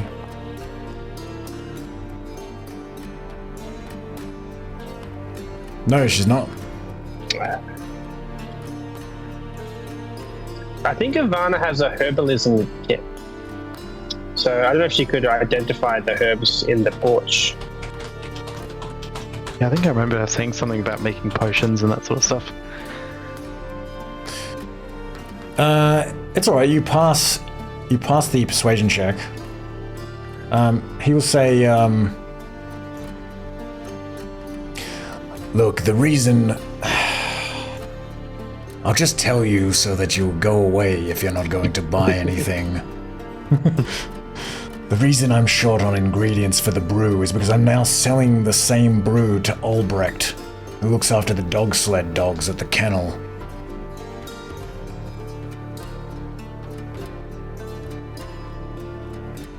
Did he tell you what he needed for? I don't think I'm not going to tell you the That's specifics of my customers' medical conditions or whatever it might be, but suffice to say, Albrecht is I feel like being more generous to Albrecht than Luthando. Luthando kind of gets on my nerves. I have a small amount of my brew left, but I would like to keep it for myself. If Luthando wants it, he can pay the new price of 15 gold pieces per potion. How long does a potion normally last for? Potentially a week. It depends on the malady.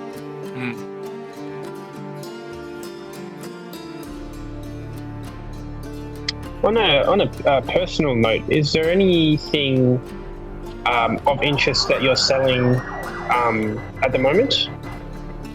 What are you interested in? He kind of like steps back a little bit and maybe he'll even walk in, kind of scurry into his house and sort of pick up one of these candles that's on this like little holder and kind of shine the light into the room. I have all kinds of things.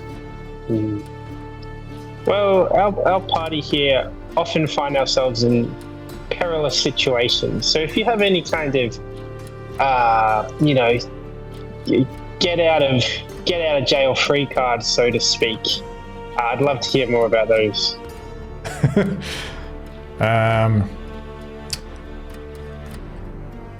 me see. Get you out of a tight spot. What sort of a tight spot? I have an ever-smoking bottle. Is that just does what it sounds like it does? It'll create a large cloud of thick smoke. I'll sell you that for 150 gold pieces. Oh. I have an And oil... is that a reusable feature? No. Oh. And you want 150 gold pieces? Why, Oh, yes. It's, My. something I am very proud of and very, very difficult to create. And difficult to sell, I can imagine. In this small Okay. town, everyone's struggling. Occasionally, travelers will come through here and they are interested in these sorts of more expensive wares, Sure. but it is true, I do not move these very, very often. Well, you're a little bit dear for me, unfortunately. I'd love to hear if you have anything, perhaps around the 50 gold mark, that you might think would be useful for a group of adventurers. I do have this potion. He like picks up this other container from one of these shelves along the walls. Maybe it's just like a sort of a gourd with like a stopper. He says when you drink this, it'll give you an advantage on the next thing that you try to do. I would sell this to you for 30 gold pieces. Ooh. Vakos or Tokra, does that interest either of you? Oh, maybe we can bundle it together with the with Morgan's brew.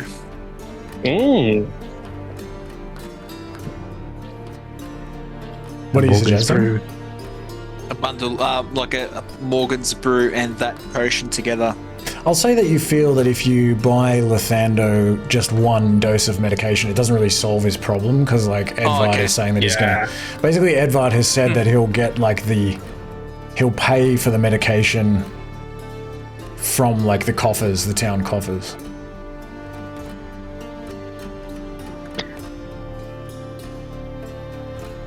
Morgan says, I also have this potion of climbing. It'll help you climb up difficult surfaces. And how much is that one going for? I would sell you that for 50 gold pieces. Ooh. It's tempting.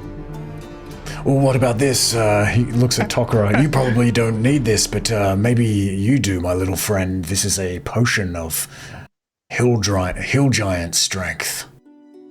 I'd sell you that for 50 gold pieces as well. It'll make you very strong for at least an hour. Oh, that could be useful. Oh, I do want to buy something. Oh, why not? You know what? I would gladly take out the potion of hill giant strength for I'll pay 50 gold, but can you give me at least one dose of Morgan's brew? One dose for free? Yes, please. For the business that I'm providing. That's 15 gold pieces. I don't know if I would give that to you for free. Discount, perchance? What sort of discount do you suggest? I'll buy both for 55. Give me a persuasion check. Nice.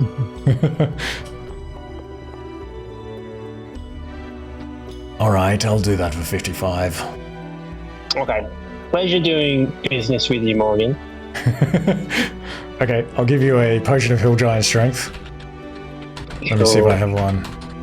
Potion of giant strength. Yep. Maybe Morgan might be interested in some of this special holy water. That's Alright, the potion of hill giant strength should be in your inventory now. Make sure you subtract the... You only have 9 gold pieces. Yeah. No, I did. I already subtracted. Oh, you already did it. Oh, sweet. Like I hand him 9 gold.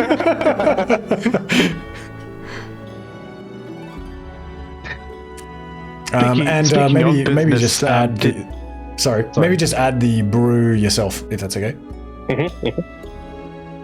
Sorry, Tokra. Speaking of business, did Edvard ever come to you requesting more of these brews himself? No, I have never spoken to Edvard. So you don't know of any promises to make more of these and supply them to our friend over there? No. The only one I know of... He's been telling people that you're going to be making more potions for them, for their votes. He hasn't actually been saying that. He's just been saying that he'll. Well, yeah. I mean, I suppose it would kind of have that effect, wouldn't it? Because it's like, if he's going to be like paying Luthando enough, he's going to be giving him like welfare, so Luthando can afford the medicine. Then I suppose then like Albrecht wouldn't get the medicine. Maybe Morgan says, "Listen, if the price increases by that amount, then I'll be willing to do the extra work. But I have not spoken to Edvard myself." But he does seem familiar with Ivanna. And maybe Ivanna can tell you that Morgan is the one that sells her various herbs and things that she eats in order to make her holy water. Maybe he kind of says to her like, "How's it going with the experimentation?" She can kind of tell him that she's experimented with a few different different concoctions, but she hasn't had a chance to use them yet.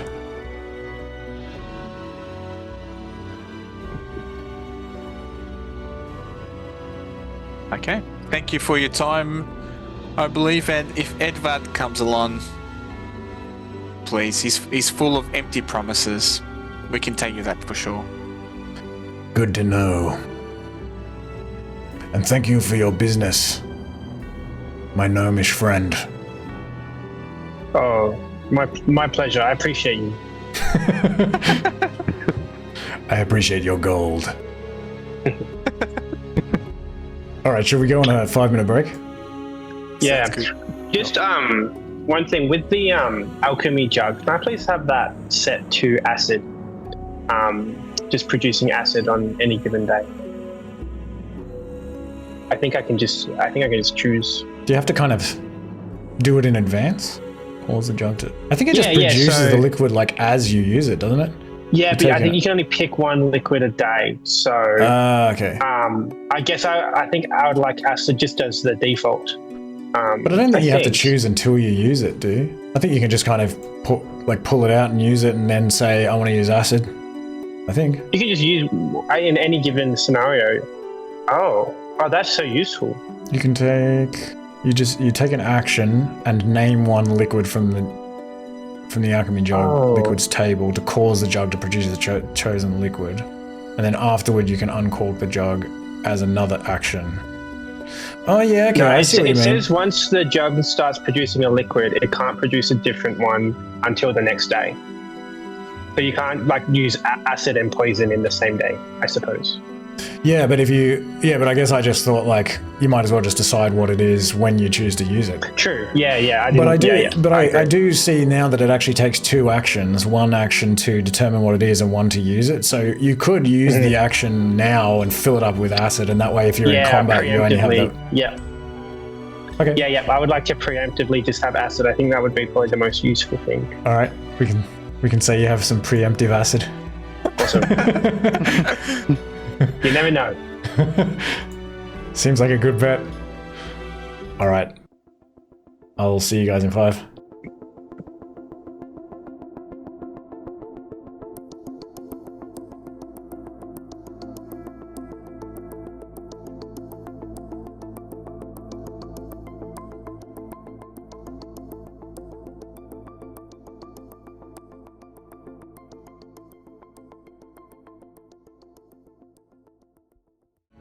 So you have just left the home and shop of Morgan the apothecary. Where do you go next?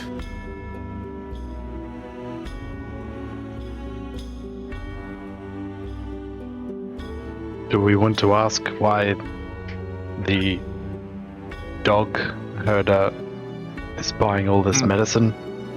Yeah, Albrecht. Yeah, we have to go have a chat to him, I think. Very well. Do we know where he lives? Yeah, you can find Albrecht. He's the kennel master, and maybe you find him at the dog kennels. He probably like lives next to the kennels. I guess it's just like this big shed where the dogs are. And as you approach, you can see him. Maybe he is he's just like feeding some of these dogs that are sort of chained up. And maybe you notice that let me see.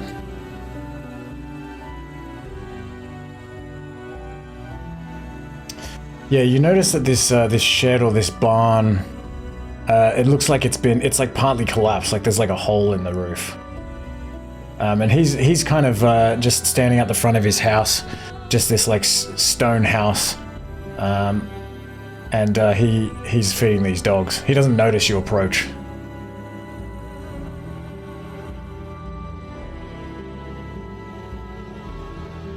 Just this human man dressed in a tunic, pretty tall man, blonde hair.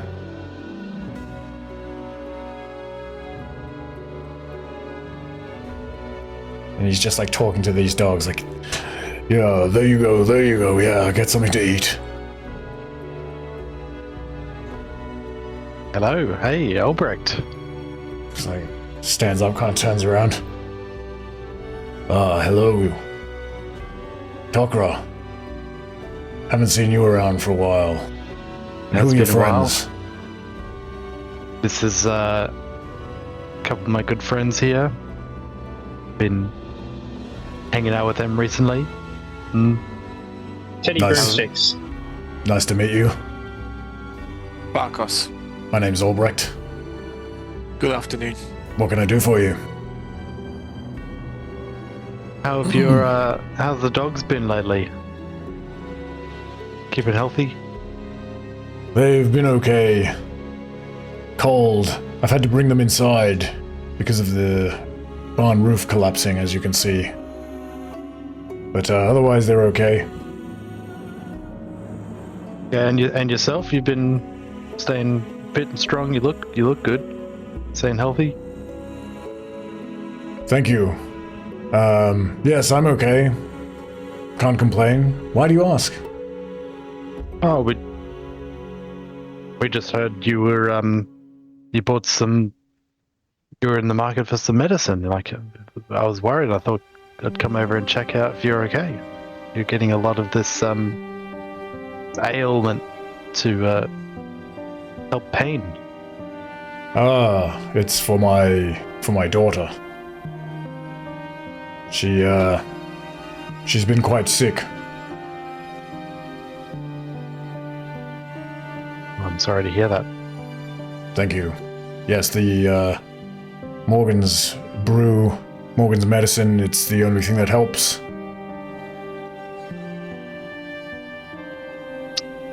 Did this sickness come on quite suddenly? Yes. Can't explain it.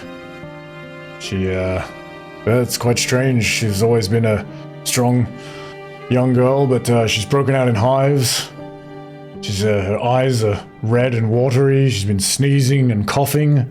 Oh, contagious, you reckon? Having difficulty sleeping due to nasal congestion and breathing issues. Well, I was worried that it was contagious, but nothing has happened so far, and of course I have to look after her no matter what. I would never abandon her, but yes, we all seem okay, so I don't know. Seems like it's not contagious. That's a bit odd as well.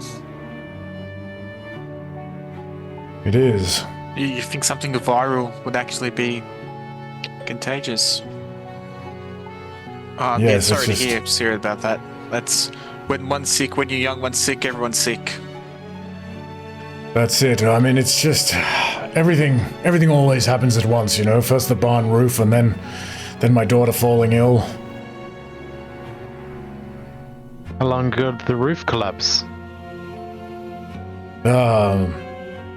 Perhaps 2 or 3, 10 days ago. Yes. And she got sick shortly after, or is this more recently? Yes, now that you mention, yes, about the same time, actually. It's been sick a long time. Well, she's okay now because of the brew, but yes, it seems as soon as she stops taking it, she just gets sick again. It doesn't seem to be going away. Did she mention, or do you know how you think that she might have caught this flu? We have no idea. It's just, yeah, we have no idea.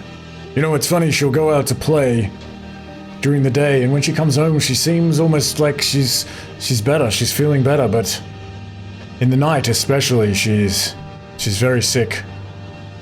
We tried to stop giving her Morgan's brew, but it just returns every time. And what did happen to the roof? Did it just collapse in on itself, or what happened there?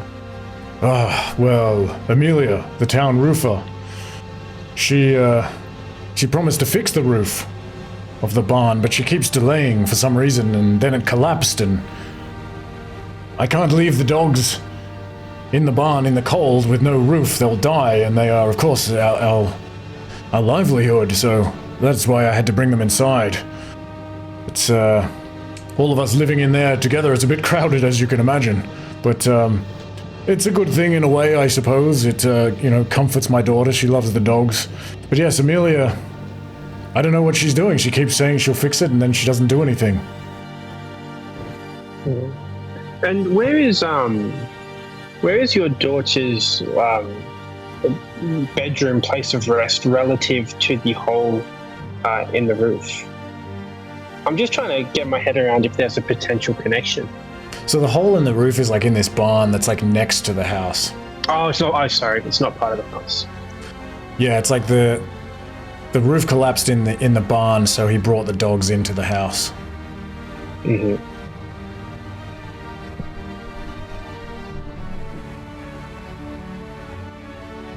Well, for one thing, we can talk to Emiliya, see why she's so resistant to do her trade, her profession.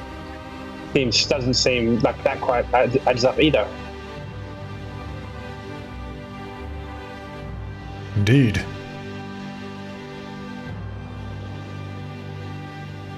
Yes, I mean, I've tried to speak to her, but she keeps saying she'll do it, but then it just doesn't happen. Be interested to have a look at the barn too, see what collapsed and what gave way. He'll kind of lead you over and sort of show you the barn.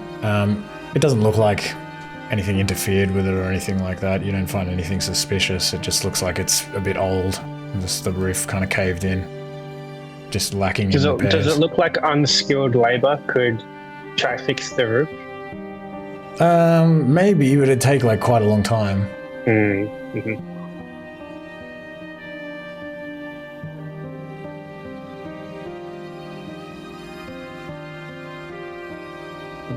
Well, I for one am very curious as to this illness, because it sounds like you don't have a cure, rather you have an ongoing way to suppress it. So I would love to be able to find a potential cure for whatever your daughter has been inflicted with. And if that means talking with her, would you be alright with that? Sure, you can speak to her.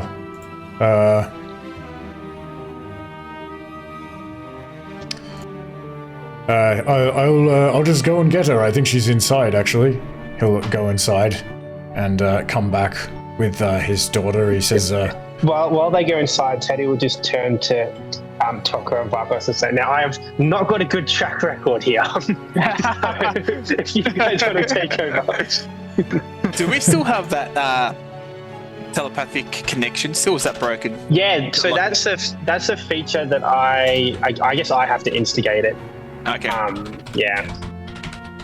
But it's at will. Okay.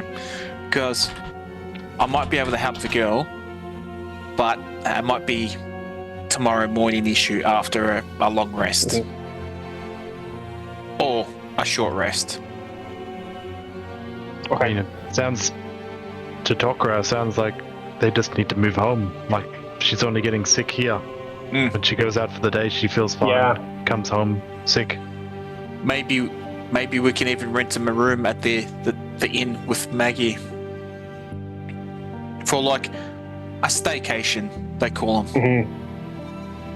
He will return with his daughter, just this also like quite tall for her age, long blonde hair, just dressed in a blue tunic, and yeah, she comes out and she does look, maybe not just a tunic, she's kind of like wrapped up probably in like a fur, and she sneezes as she comes out, and you can see she's got like these like red watery eyes, and he says, "This is Fritha, my daughter. These people would like to examine you. Is that what you..." He turns to you, Teddy. Is that what you wish to do? You're some kind of doctor, is that... Yeah. Fritha, it's a pleasure to meet you. I'm here to learn more about your infliction, if you're happy to discuss with me. She says, okay, of course. Bless you. Petra, I want to know about how you're feeling when you get back home at the end of a day. I mean, she just explains that, yeah, she's like, what are you trying to achieve? Oh, I don't know. Yeah, I don't really know. She just explains that, yeah, she's like, breaks out in hives. She's got these red watery eyes, sneezing and coughing. She can't sleep. And the Morgan's brew is the only thing that helps. Is there anything that she's seen that's been like a disturbance in her bedroom or her house since the roof caved in? Like, did she notice anything out of order? Nothing really, other than the dogs moving into the house, but nothing else. Well, yeah. Have you come across anything just before you started breaking out in these hives and sneezes that you thought was no, nothing a bit unusual? Okay. And I take it you're not allergic to dogs. You would, of course, know that, wouldn't you? What does that mean? Sorry. Well, do you care if I do a little experiment? An experiment? What kind of experiment? I just need her to just kind of put her hands out flat like that. And she kind of looks at her dad and he nods, and she'll do that. I want to go over to just kind of look at the floor if there's any like dog hair or something like that. And I just want to kind of tickle her skin with it, see if it goes red. Yeah, I think it immediately goes red. And yeah, there's probably dog fur. There's like dog hair everywhere. They call me Dr. Teddy. Albrecht's like, what? By the nine hells. What is the deal? The dog hair makes my daughter sick? It certainly seems that way. Well, by the gods, I don't know what to do. There's nothing I can do. We need the dogs to be inside the house or they'll freeze to death without the barn roof. What about, we call this a staycation. Maybe your wife and your daughter might like to stay at Maggie's for a week or so. We'll pay for the expense. A week we or got so? good terms. Yeah, it's a staycation. A little getaway, close to home, bit different. While we ask Emiliya help her out to get the roof sorted for yourself, and then she can move back once the roof's repaired and the dogs are back out. I mean, that would be wonderful. Why would you? I don't know what to say. Of course, if you would speak to. I mean, I've tried speaking to Emiliya. She just, like I said, I don't know. She keeps saying she's going to do it and then doesn't. But if you wish to speak to her, I mean, that would be fantastic. All we ask in return is, in tomorrow's election, if you can please vote for Hector. Yes, okay, I can do that. I mean, to be honest, I already was going to vote for Hector. I was just speaking to Maggie McLaurin just a moment ago, and she was telling me about some of the things that you all have been doing, and yes, I already was planning on voting for Hector. Fantastic. We like to see that. So yes. Love your work, Maggie. We'll definitely look. We'll fix up your accommodation with Maggie. Just let her know that we sent you, and yeah, we'll drop past with the payment. Wonderful. I can't thank you enough. Well, I suppose maybe let me know when you've arranged that, and I'll bring Fritha over there right away. Just point us to Emiliya's house, and we'll go see what's going on. All right, he can point you to where you can find Emiliya, who is the roofer. She's an independent contractor that sometimes works with Yanwei, sometimes competes with him, but she's known for being the best roofer in town. And you can find her at her house, and I guess she also has like a small kind of workshop just in the backyard of the house. When you go over there, you find her at her workshop, but she's just like, the door is open. It's just this kind of small wooden workshop. You see like a bunch of I was gonna say tools, but there's only one set of tools around, really. They would probably share like similar tools, her and Yanwei Co. Maybe she borrows her tools from Yanwei, I'm thinking. Anyway, you see that, yeah, she's just got kind of like various things in her workshop, and but when you come over there, she's just like sitting on this chair inside. Maybe she's asleep when you show up. The door is open, and you just kind of see her, like, her legs, and you can sort of peer in, and she's just like lying there asleep. She's a human woman. She's got short brown hair, and yeah, she's just like.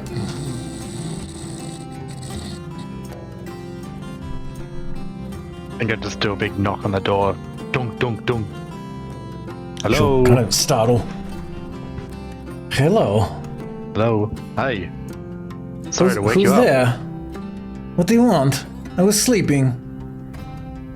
Yeah, sorry. I had a question of business. Okay, I've not had much business recently. What sort of question? No? Well, we're just inquiring from a friend of ours why, about a roof that needs repairing. Oh yes, you mean Albrecht. He keeps asking me to do his roof, but I haven't been able to do it. I don't have the nails.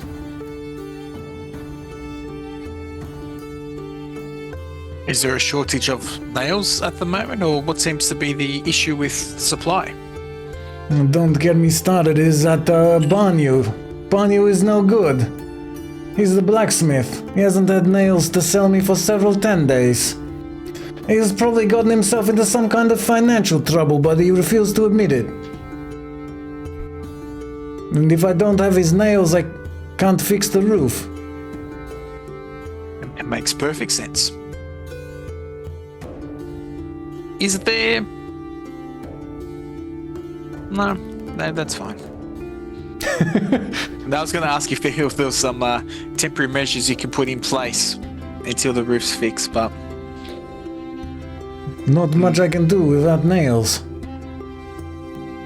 And no one else has nails here in this town? No, there are no free nails. Banyu is the only blacksmith, and he is the only one who make them. Okay, seems like we need to go pay Banyu a visit.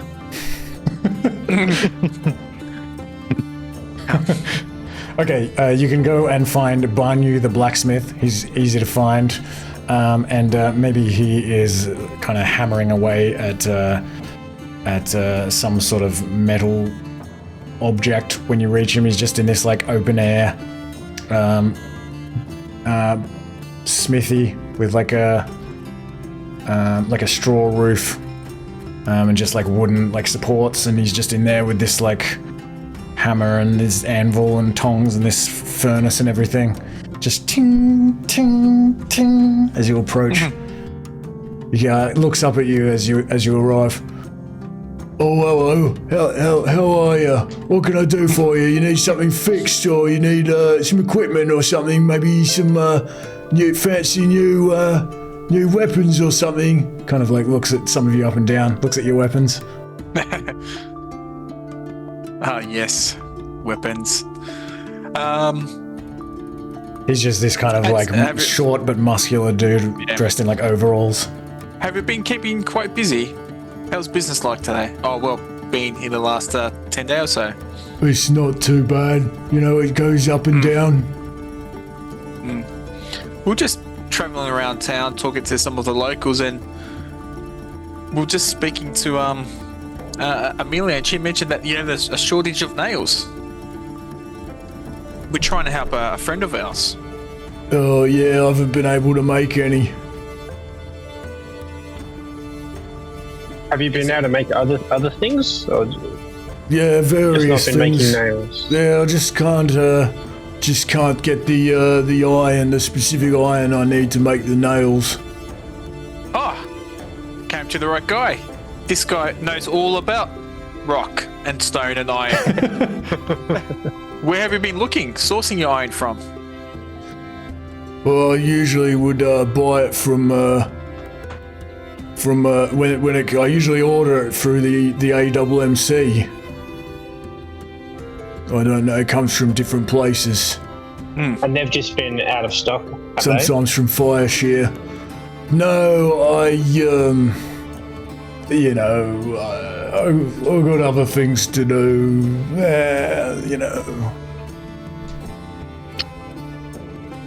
Well, if we were to go and get the iron ore for you, would that solve your problem? Well, if you wanted to go all the way to Fireshare to get it. Oh, we absolutely do.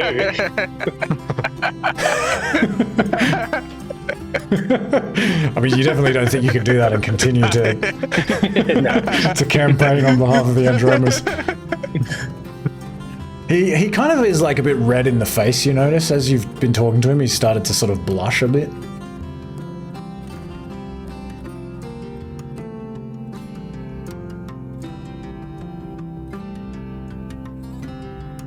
Okay.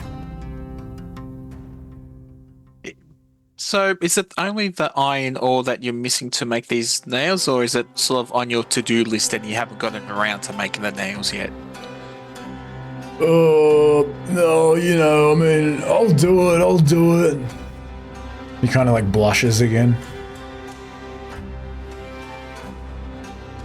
Okay.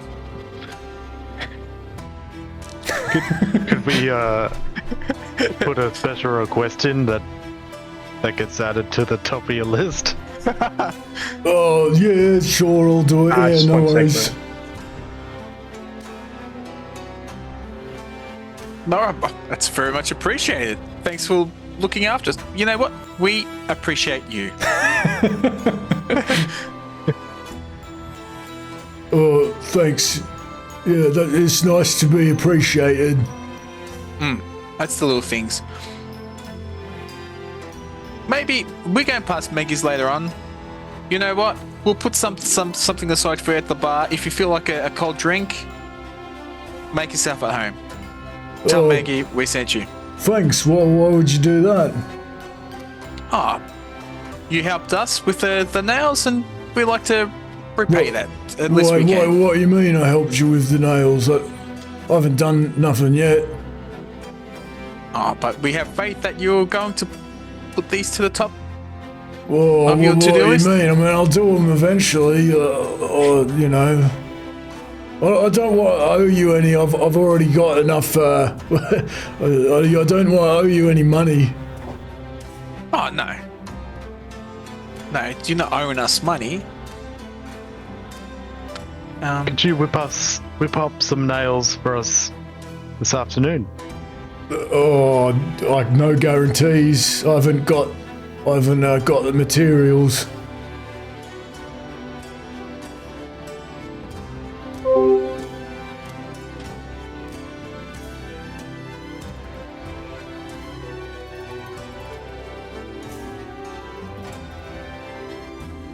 Okay. I'm like, whoa. I'm like, why is this guy? Why is he blushing? Is he like Emiliya? And he just wants her to keep coming around and asking for the nails? If you're trying to read him, give me a perception check. Okay. Right.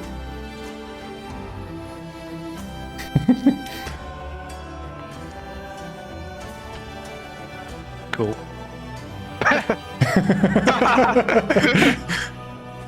He's a stranger. Yeah, you don't Can't know. read him. Yeah, it maybe- seems kind of weird to you. I'm like, I don't know. Vakos isn't showing any leg or anything. It's like, I mean, he he's kind of being evasive or something, or he doesn't want to, There's more. Yeah, I mean, you don't know. For a 4, you really don't know. in other matters, with tomorrow's vote, where were you planning to place your vote with? I haven't really decided yet. Okay. I heard that that Hector was actually shouting some rounds at Maggie's. If you're interested for your vote tomorrow, you can help yourself to a couple of free drinks. Right. Maybe I'll go around there afterwards. So can we let Emiliya know that the nails will be delivered shortly to her? don't want to make no promises.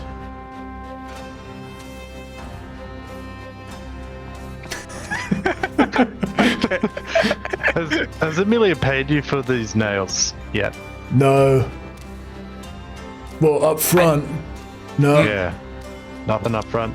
Are you concerned that she won't pay you for these nails? No. Why are you asking all these questions?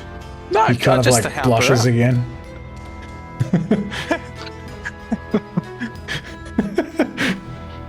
Look, we're trying to help our friend's daughter, Albrecht, and his family. And having the hole in his roof is actually causing great hardship on himself and his family. So we're here to speed the process along. Give me a persuasion check.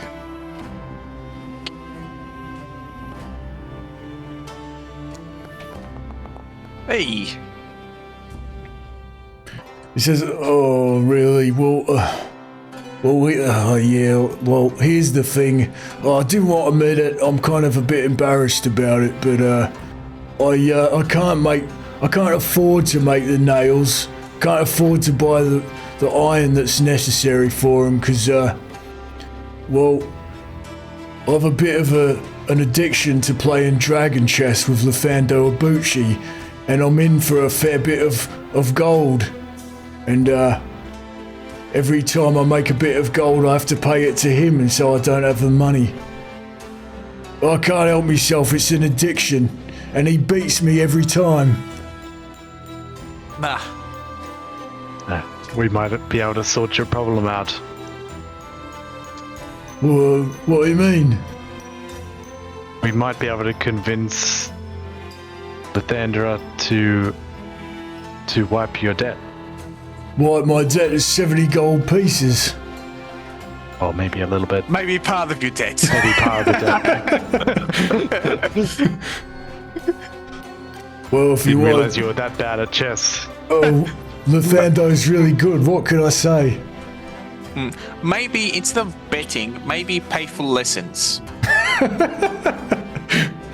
Ain't no lessons round here. Yeah. Well, anyway, it was Luthando that was teaching me in the first place. Maybe he taught me wrong, I don't know. How much does it cost to buy these materials for the nails?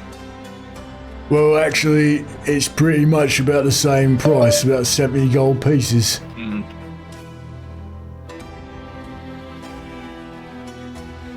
It's a shame. Our connection at the AWMC has moved on the road for delivery.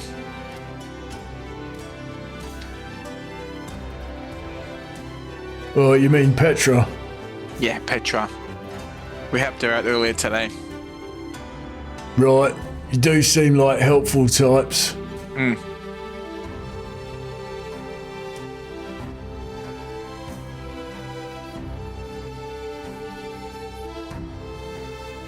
I think if we ever talk to Luthandra about... is it Luthandra? What's... Luthando Abuchi. Lando Bucci. About the situation that's going on, we might... Yeah. We might be able to get this resolved, I think. Alright, he's a clever one. I appreciate it. I feel like he kind of took advantage of me a little bit, but like I said, I can't help it.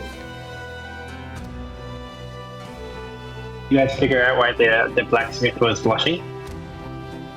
He was embarrassed to admit that he has a gambling addiction and he's losing he owes all of his money to Luthando Abuchi. Oh, 70 gold. oh, Which is the same amount of gold that he needs to purchase the ingots to make the nails. But nails. I see.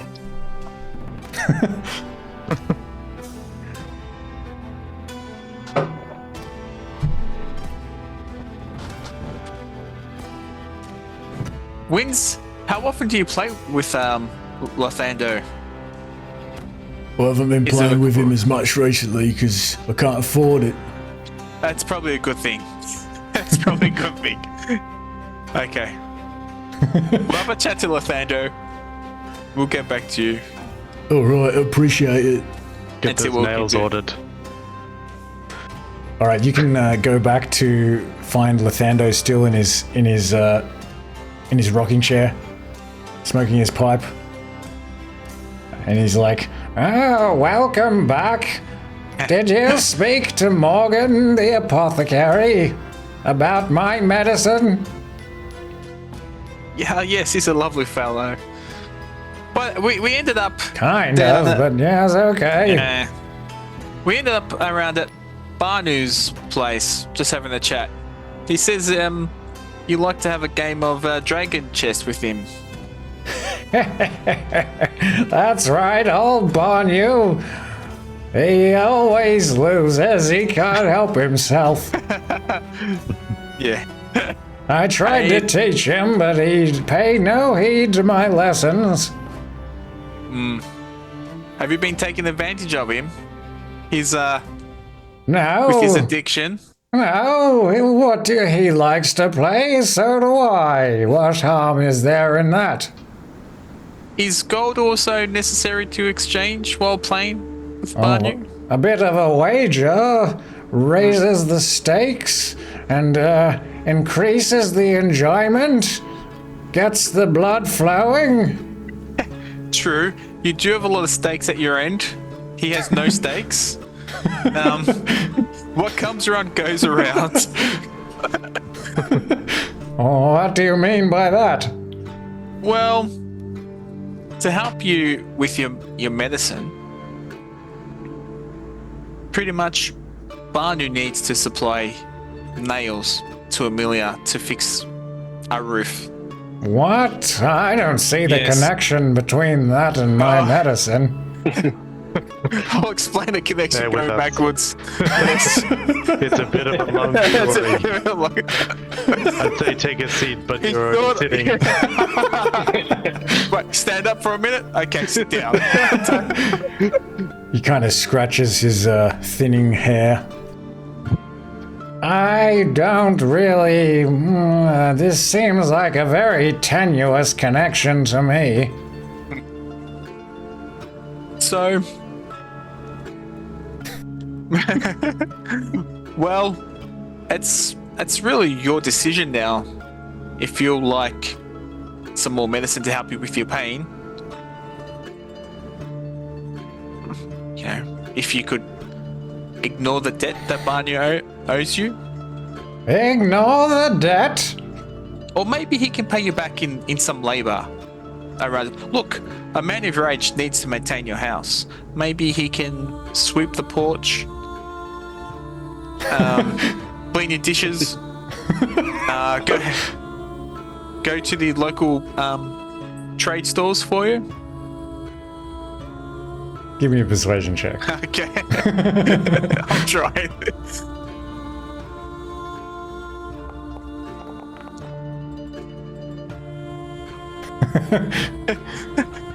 He says, I suppose I could have him do some chores around here. You're right, it might teach him a lesson. Although, he often is pretty busy during the day in his shop. But I see that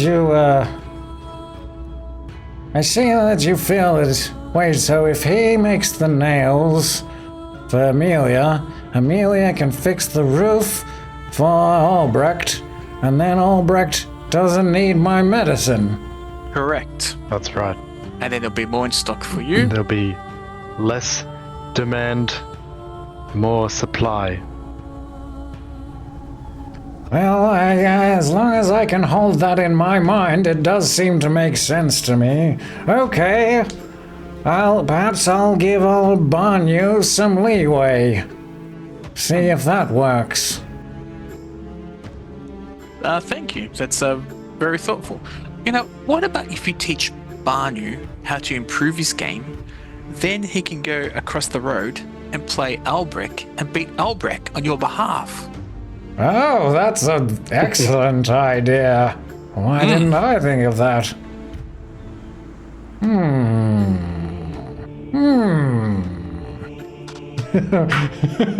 He like strikes another match and like lights his pipe. Sounded a bit like a bong. Just like whips out a bong in front of you. No, he's smoking a pipe.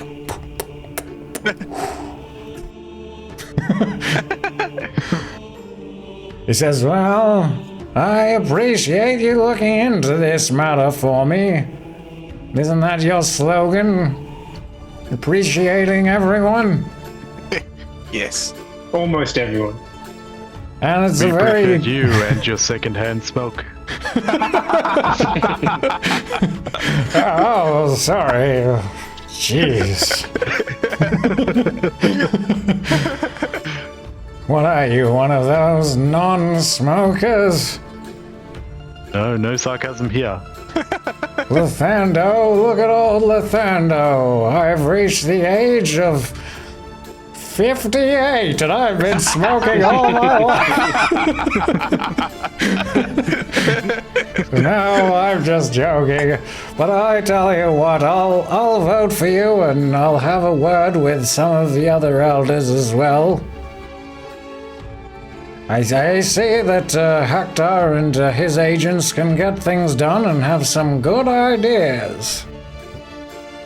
Thank you. Alright, and so you win another 5 votes. I actually thought we had to go back to tell everyone about that. Yeah, I mean, you can go back and like explain it to everyone. Yep.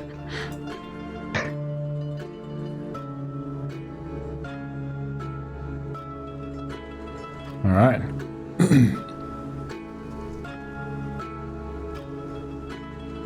Okay, I wonder that if he was leaves- one of the elders that was in that town hall meeting that time. There was a town meeting with Edvard and the elders, I remember. Ooh. When we were sneaking into Edvard's home. Maybe that's when they were talking about it. Could be.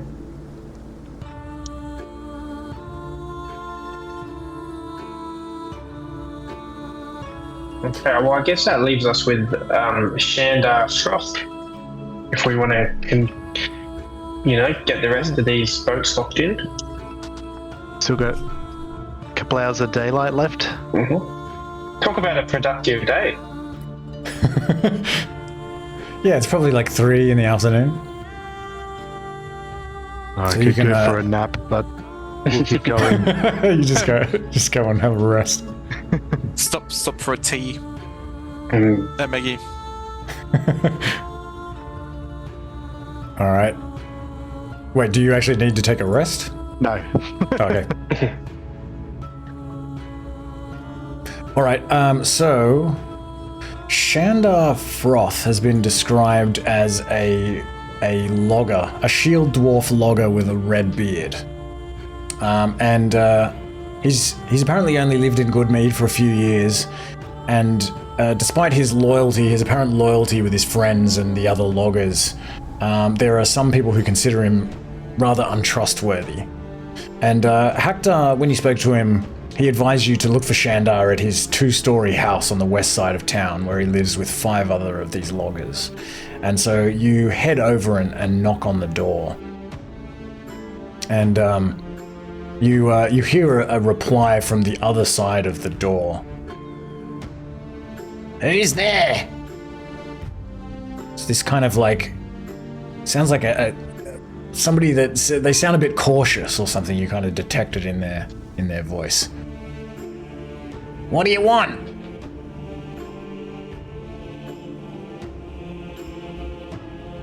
Hi there. We'd like to have a chat to Shandar if he's available this afternoon. Yeah, he you hear this like kind Shandar. of like you kind of hear this like rustling, and then you hear another voice go, "Oh yes, Shandar's unfortunately he's not here. Not here. Sorry. Goodbye." Is it the same voice, just with a different accent? Yeah, give me an insight check.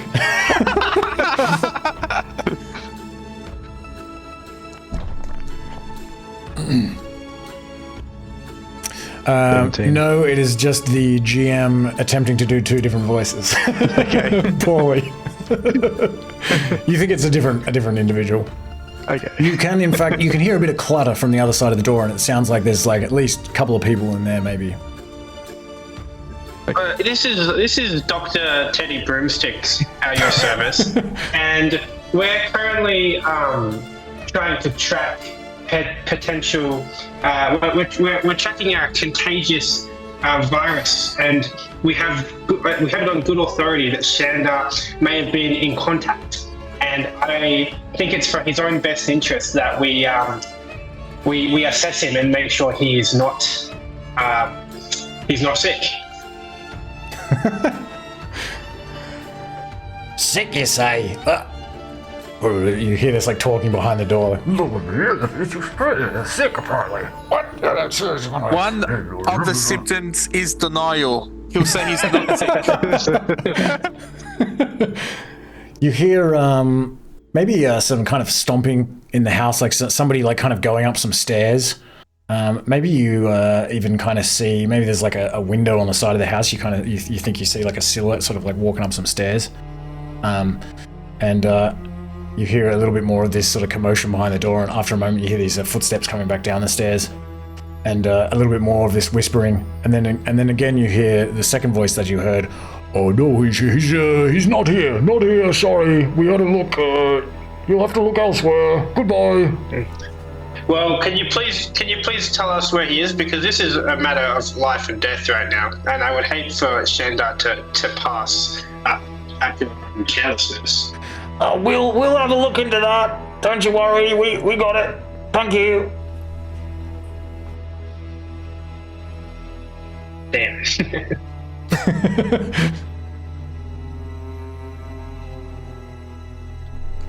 He said it was a 2-story building.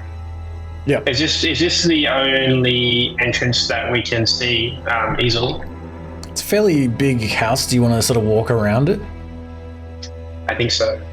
Yeah, you can walk around it. You see that there is actually another door at the back, and a few other windows. A couple of windows on the ground floor, and a couple of windows on the upper floor. And yeah, there's like 2 doors. It looks like. Okay, so the first thing I think would be good here is to get Ned nice and invisible. Kind of just go near the windows, see if he can look inwards to that second level. So I think there are curtains, but Okay. but maybe on the second level, maybe if Ned kind of flies around a little bit, he can look through one of them. Maybe the curtains are kind of parted a little bit, and he can see. Maybe in here he just sees what looks like the edge of a bed or something like that. Some kind of bedroom. Difficult to see. He doesn't see anyone in there. Does that give off like a suspicious vibe to have the curtains closed in the afternoon, or is that conventional? It does seem a little bit private to you, probably. Yeah. Okay, so we just saw the corner of a bed through the window. Yeah, it looks like a bed frame. Maybe even like it's like fairly tall. Like maybe. Did you say you're looking through Ned's eyes? Yeah. Maybe it looks like a bunk bed or something like that. You think maybe even there's like a you can't see very well. It looks like some kind of sleeping area. Is the door pretty well sealed? How do you determine? Well, because Ned can turn into a spider, I wonder if he could crawl under it. It doesn't look like.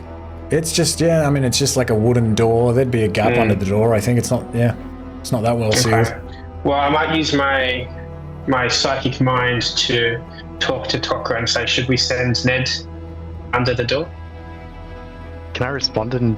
You can in your head. In psychic? Tokra Can I says- respond in psychic? No, I can't respond in psychic. He'll sort of put his finger up and just go, 1 sec. And he wants to try something. Because he hasn't spoken yet to these lovely gentlemen inside the building. So Tokra wants to try something and say, oh, hey guys. Gesturing at like you two. Yes, Tokra. Hey, is this Oh. is this where Shandar lives here? Yes, I believe so. Oh, is he home? I'm just hoping to return this 40 gold that I owe him. Trying to speak loudly so the people inside hear. That's so generous of you. That's Well, he beat me in a bet, so I owe him this 40 gold. I'm just shaking my bag of coins. I like it. I guess that these are... You go. It's a shame that you have to take it with you if you can't drop it off now. Well, I was just about to knock on the door and see if it's home. Give me a performance check. And you can maybe give me a group performance check.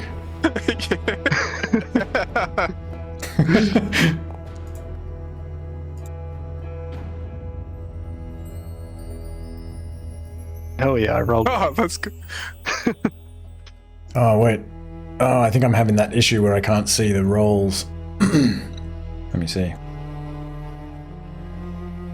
Damn it. Yeah, Can I don't you think I see saw that them roll? either. Yeah, We saw you rolled a 6. Okay, sweet. I'll just keep going for now. So what did you guys roll? Vakos got 19, 19, yeah, Tokra 18, and Teddy 18. Okay, maybe maybe you hear a key turning in a lock, and the door opens, and you see it kind of opens a crack, and you can see like a couple of stout individuals on the other side of the door. Looks like there's at least two or three dwarves standing there, and this dwarf with long black hair and big black beard says, perhaps we could, did you say something about gold? For, Shandar? Perhaps, I couldn't help but overhear. Maybe we could take that off your hands and give it to him. Oh, you see, well, I wouldn't want to put it in anyone else's hands other than himself. Oh. Well, we don't... He kind of, like, looks at the dwarf that's, like, next to him. Maybe this, like, black-haired dwarf with a bit of a shorter beard. It's like, ooh. This other dwarf's like, well, we don't know where he is. Maybe, what should we do? Hold on a second. They, like, close the door again. You can hear them, like, talking amongst themselves. After a moment, the door opens again, and the first guy says, what do you propose? Do you want to come back later, or maybe we could tell him that you've got his gold? Wait, he lives here, right? Where else could he be?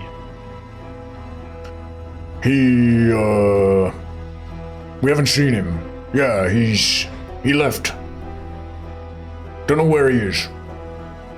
Yeah, he's gone somewhere. We haven't seen him for, like, a 10-day. He said he was leaving town. Yes, he said he was leaving town, yes. Why don't you, give us the gold and, I'm sure he'll come back at some point. I'll hold on to the gold, and when I see him next, I'll give it to him. But I'm just wondering where he could be. Did he say where he was going, or just left town? He said he had some important business. Yes. Yeah, he had some important business to do. Yep. Well, they sound like they're lying to us. Give me an insight check.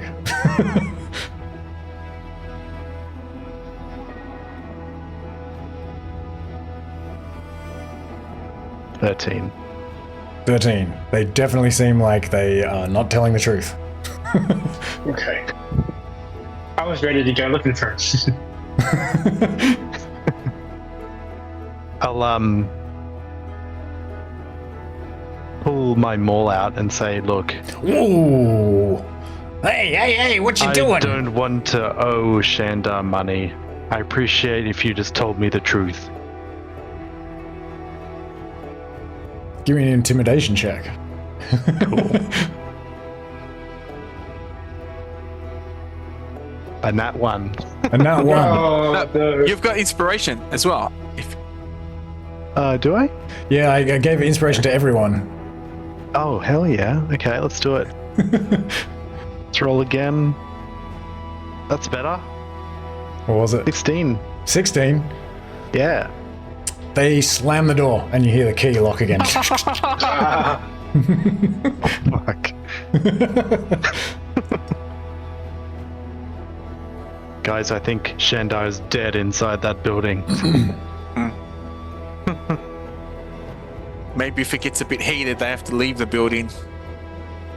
You hear them again, they're like, He's not dead, he's fine, he just had to go away. And you should go away as well. Well, 40 gold can actually make a difference in someone's life. That's a shame that we couldn't hand that over to Shandar. are you saying It's that also- you'll give us the 40 gold? If we tell you where Shandar is? Hey, stop that. Shut up. Oh, never mind. I was just joking.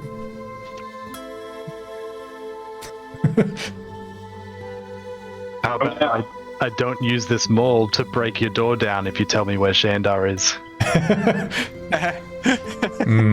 think you already failed the intimidation check. Okay.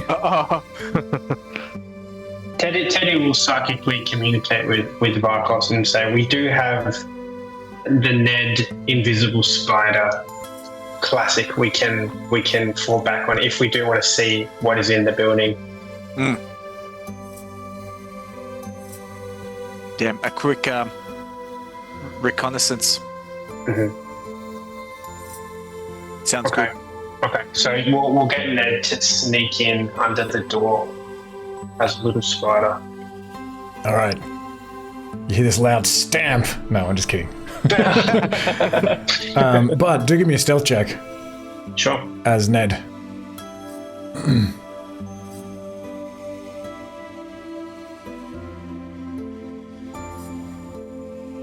And you have to tell me the roll because I can't see it. Okay, so the dice went. It was a 16 total. Okay. So Ned the spider can climb under this door, and there's these two dwarves standing at the door, and the spider can kind of climb around like along the skirting boards or whatever into this room, the room has probably just like a big table with some chairs in the middle of it. There's like a couple of other dwarves in there that are kind of sitting there like. Any of them got a red beard? There's probably, what are the chances of, there's like a few dwarves in here. There's two of them have red beards.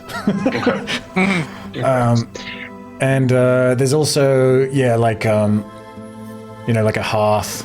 Maybe there's something like a pot bubbling on the hearth, some shelves and things, and you see these like stairs leading up to the second level. Yeah, I think I want to beeline it to that bedroom that we peeked into earlier. Okay, so you climb up these stairs, and you find this hall, and maybe up there there are a couple of rooms, like a closet, and maybe a couple of rooms that look like they have these like bunk beds in them. There's like, you see probably overall like at least 6 dwarves in here, and you can look into these rooms. You don't see anything immediately. You don't see anyone around. There's no one in any of the bedrooms? Well, let me think.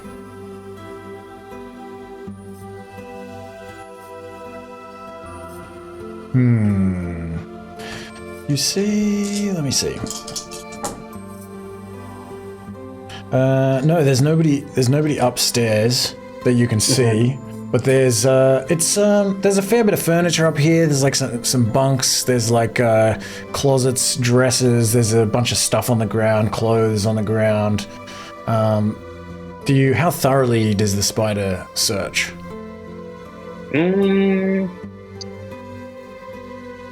Well, we still got a fair bit of time in the day, don't we? So maybe like, I would say like for 8 out of 10 pretty thoroughly.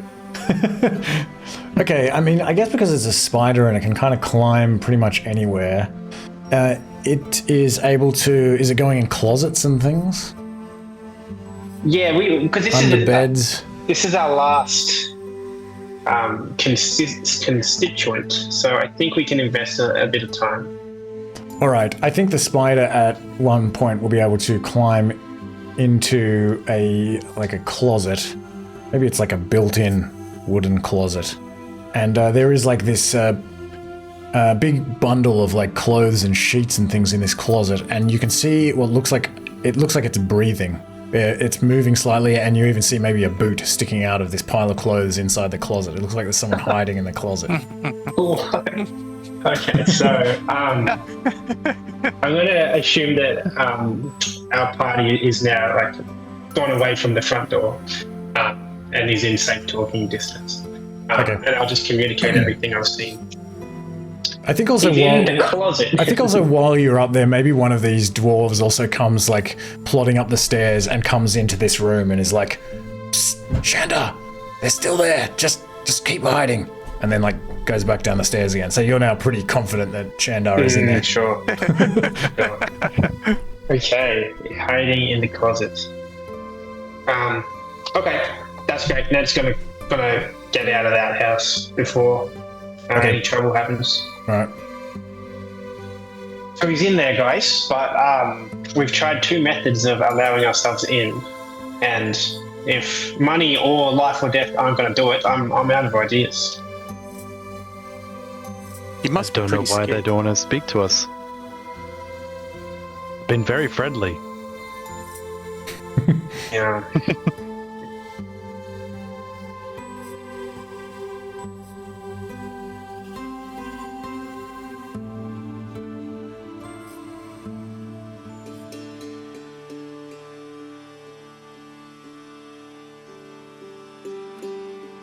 We don't know anything else about these guys. No, except that they're all loggers, I suppose. And he's known to be a shady character. Yeah, Sounds a little like bit. He's definitely out of his depths. But why would he not speak to us? Is he just not speaking to anyone? Maybe he's in hiding from somebody.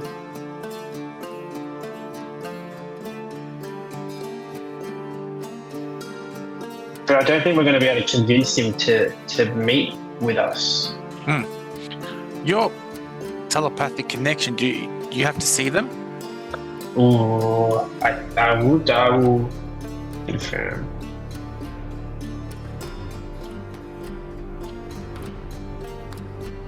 Within 30 Yes. feet. Oh yeah, you can Yes. see within. See 30 them feet. within 33.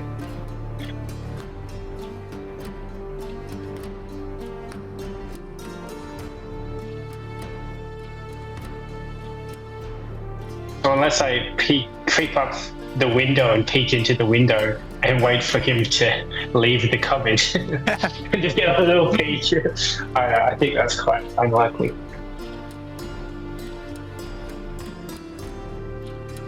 Okay.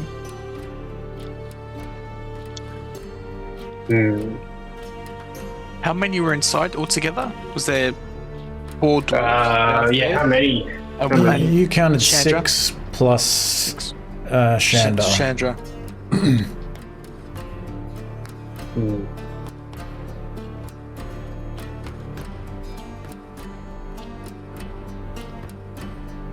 Well, we know what dwarfs are known for.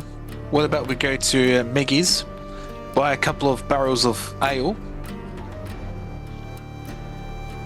and see if we can see if we can be invited in for a drink.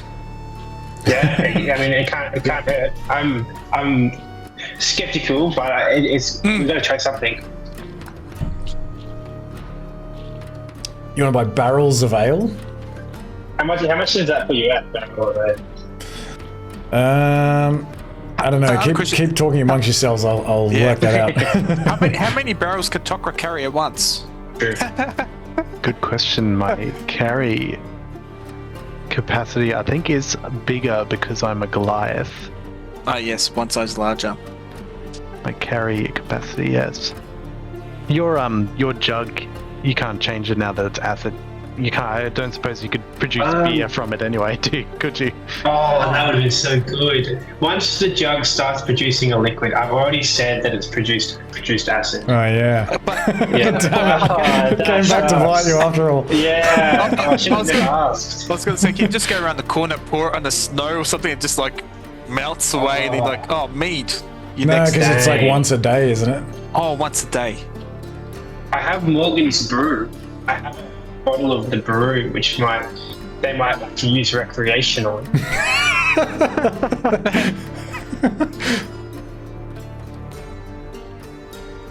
I would say a barrel of ale.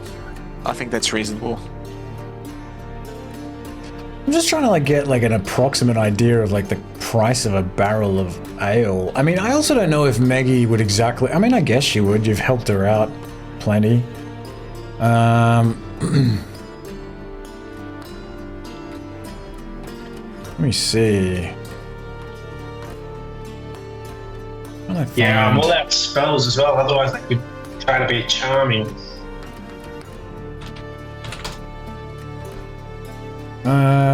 So, oh man, if it costs like, let's say, probably 2 liters would cost maybe like 0.15. Like, how much is in a barrel? How many liters is going to be in a barrel? Let me see. You didn't consider this in your world building? A liter each in a barrel?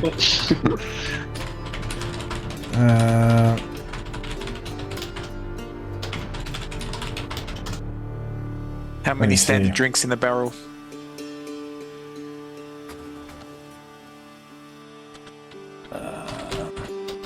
So maybe there's like, okay, so maybe let's say 150 liters. Tokra can carry 510 pounds. Wow.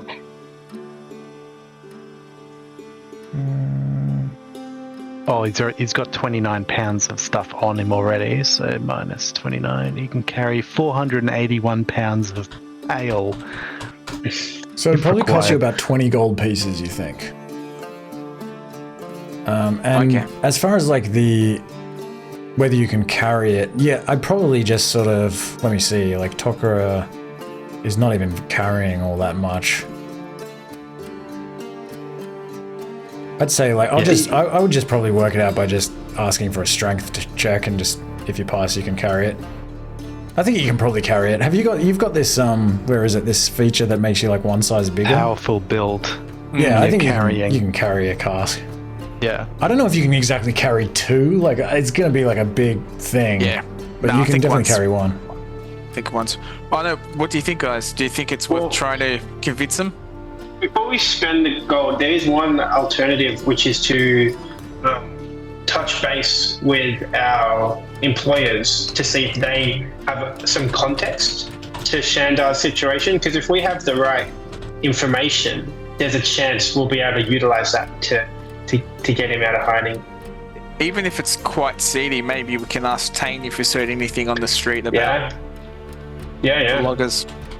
If we can kind of pinpoint it a bit, because right now there's nothing to even utilize. God. All right, so you want to find... So what do you want to do? Maybe we start with Tane. Try to track down Tane. Okay, I mean, Tane's always kind of running about. You can probably track him down, and he'll be like, "Hello again." Oh no, wait. Actually, Tane is not available. He's looking for the tools all day. Oh no. Oh, that's right. Yeah.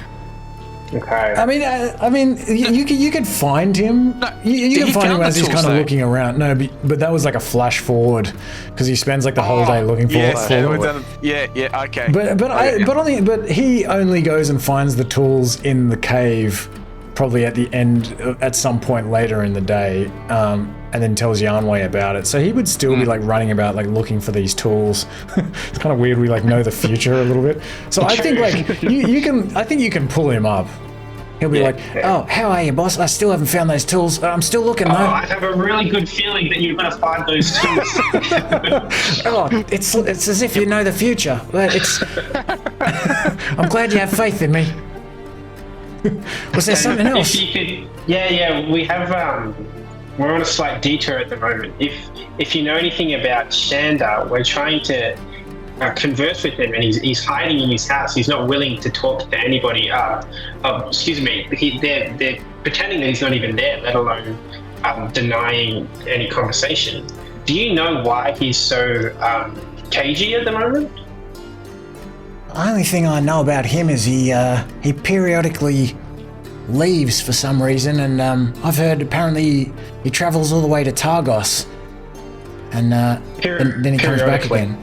Yeah, once every couple of 10 days. Oh. What's that Targos that you think will pique his interest? I have no idea. I don't know. Because is Targos known for anything like in the region?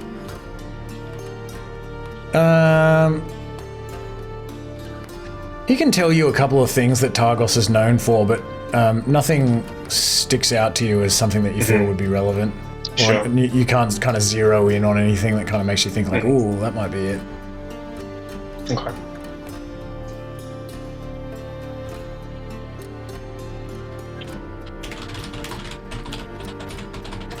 Well, not that you're keeping track of Shandar, but would he be due for one of his outings now? He says, I don't know, boss. Yeah, I'm not really sure. Don't know when he Yeah. goes. It's just I something wonder I've if heard he about. never. Yeah. also I have a Targos feeling he is a doesn't go fishing wrong. town, Yeah, okay. apparently. He'd be staying in town if he's going to go vote tomorrow. True.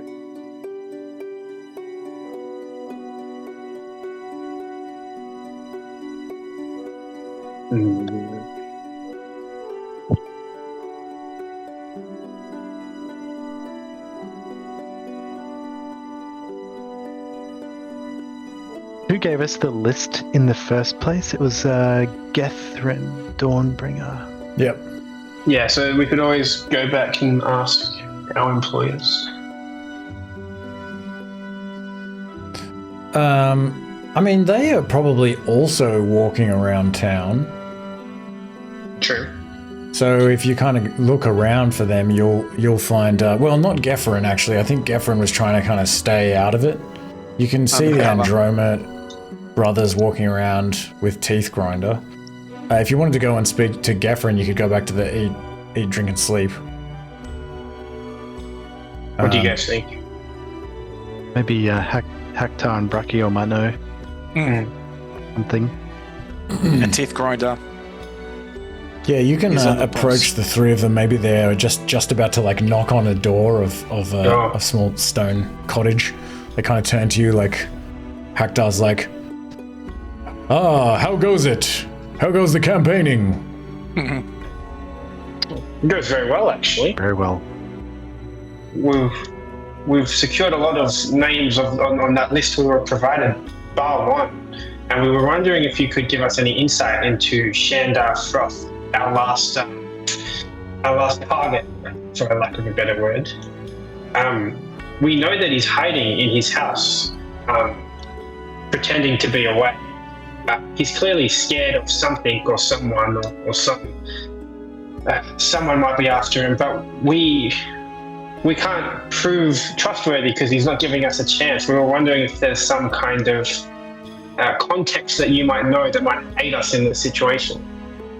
Teeth Grinder's like, yeah, he's a bit shady, that character. I've heard that he goes to Targos periodically, but I'm not sure why. We don't really know anything. You have to ask those loggers that he works with. Apparently they're a tight-knit group. Do they all go to Targos or just Shandar? The No, I loggers? think it is just him. Just him. Do you know if he would be due to go to Targos now?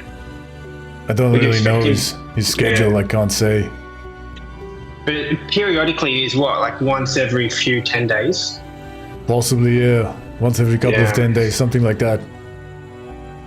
And You don't remember when he was last there? No, nothing in particular. This is just something that I've noticed. And we've heard, there's talk around the town, but I mean, folks can do what they want, really. I haven't looked into it or anything. I didn't think it was relevant. If you're going to Targos, what's something that you might be interested in? Fishing? Well, what are they known for? Maybe They're known someone for so fishing. seedy. There are said to be some Zentarum agents in Targos, now that you mention it. But I don't really know much about that. They're a very secretive group. It's just something I've heard about on the streets. Brachio's like, yeah, I have also heard about the presence of the Zentarum in Targos. But I can't really tell you Zentarum. anything about them. What are they known for, the Zentarum's agents? You would know, they're pretty well known. They're like the mafia. Oh, okay. They're a criminal organization. We Okay. do have some dealings with them at times. Brachio sort of trails off a bit. He's like, sometimes we must deal with these people. It's all part of business, you know.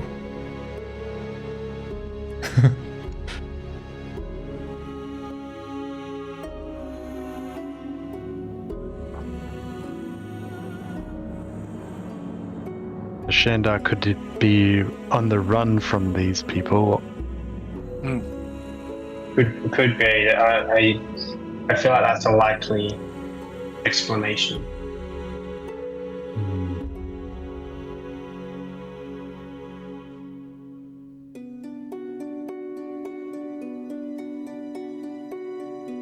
But I struggle to think of what we can do if we can't even. Well, what if we offered him some kind of protection against the Zentarum? Would he be interested?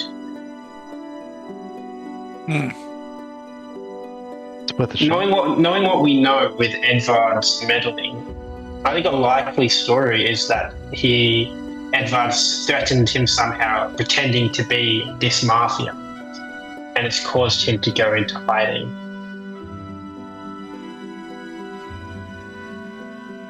Definitely sounds possible. In terms of solutions, I'm not sure. Yeah, we don't know what any of them look like, so we can't even impersonate, I think it's counteract. worth a go. If he's that scared, he might even throw something our way.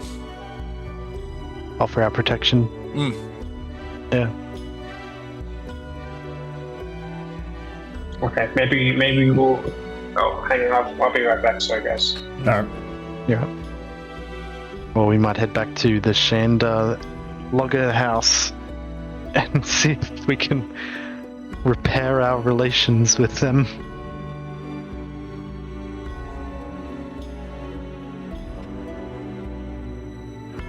Yep. Okay. All right. So you head back to this 2-story building.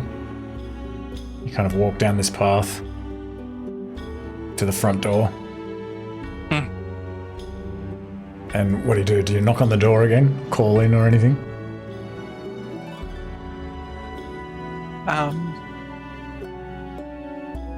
I think so. Sorry to interrupt, guys. I'm going to have to head off a little bit early. Oh, no worries. Excuse my interruptions today, but I've had a great session. So good luck with figuring out Shandar. And I'll see you guys next time. All good. Thanks, man. Nice. Have a good night. Sorry about that. Thanks. No worries. Nice, See you later. Yeah, I think we knock on the door. All right. Yeah. Okay, you knock on the door and you hear this same voice again. Hello, is it, you hear another, like, Oh, it's the same. They're back again. I can see them through the window. what do you want? Yes, it's us. We're back again. We we couldn't help notice that you might be hiding from someone, and you might have heard around town that we've been helping people. So we're here to assist Shandar wherever he is, and you possibly be of assistance. You hear them sort of talking amongst themselves again. Maybe give me another persuasion check. Okay. And you got to tell me what it is again, because I still can't see it. If you want to reload. 17. 17. The door cracks open again. What do you mean? You'll offer your assistance? Well, we've been helping out residents of the town recently. Like you might have heard, we've helped out the fishmongers, the hunters, the baker, Luthando, quite a few people around town. And it seems like that you're in need of our assistance. That you might be hiding from something or someone. We're not hiding. We're good. Thanks, though. Oh, that's okay. Just to, we're here to help and to assist. I'm sure. No, we don't need any assistance, do we? No, we're all good, thanks, sir. We don't need anything. Yeah, we're fine. We're fine. Thank you. Okay. There's nothing you guys need help with. Are you sure? No, we're fine. No, nothing wrong. Nothing Anyway, bothering have a nice you day. guys or Shandar? No, okay. Shandar's not around here, as we told you. What do you guys want? Well, we just heard you guys might be voting for that unsavory Edvard. Edvard of empty promises he's known for. Oh, we've been talking about the vote tomorrow, that's true. Everyone around town's gonna vote for Hector. That's not what we've heard. We hear everyone is going to vote for Edvard. I think you've been stuck in your cabin for a bit too long. The majority are voting for Hector at the moment. Okay. Well, maybe we can have a look into that. Anyway, thanks. Hope you have a nice day. See you later. Closes the door again.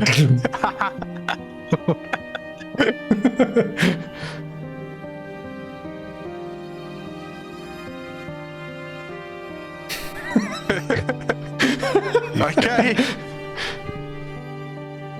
It looks like that 40 gold has to weigh you down, Tokra. I just wonder what Edvard promised these guys. You know what? I'm glad I'm not going to Tarkos with all those agents roaming around recently. I will be saying that on the doorstep as well. So they can hear it. Yeah. So they can hear it. Maybe hear a bit more kind of like rustling around in there. I heard those Intaran agents, but I've been getting close to town, but I definitely don't want to be on their bad side. Nothing else you say seems to encourage them to come out again. Okay.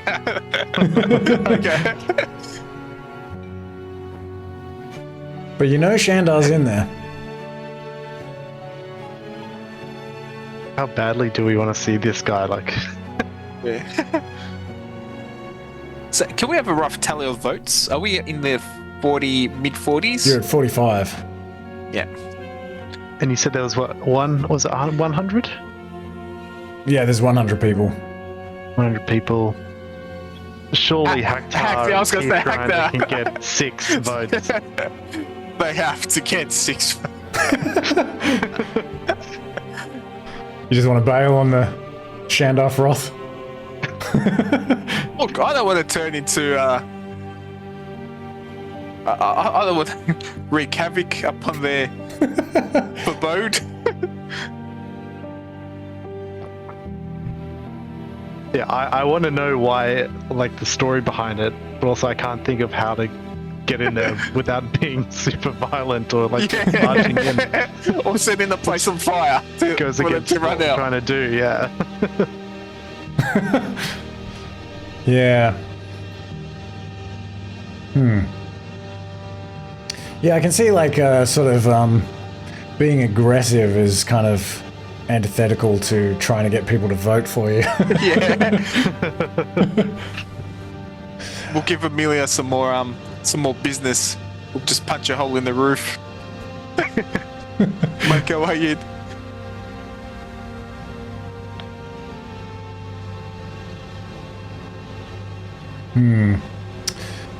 I mean, so you've told them that you're gonna like help them with this situation you've mentioned the Zentarum agents. You mentioned them, didn't you? Yeah. On the footsteps at the front after they close the door, yeah. Maybe yeah, I mean, it's a good point. Maybe you do hear some more footsteps kind of going up the stairs, and maybe after a few minutes, because there should be a way to do this through like being like clever about it and not having to like turn to like aggressive maneuvers.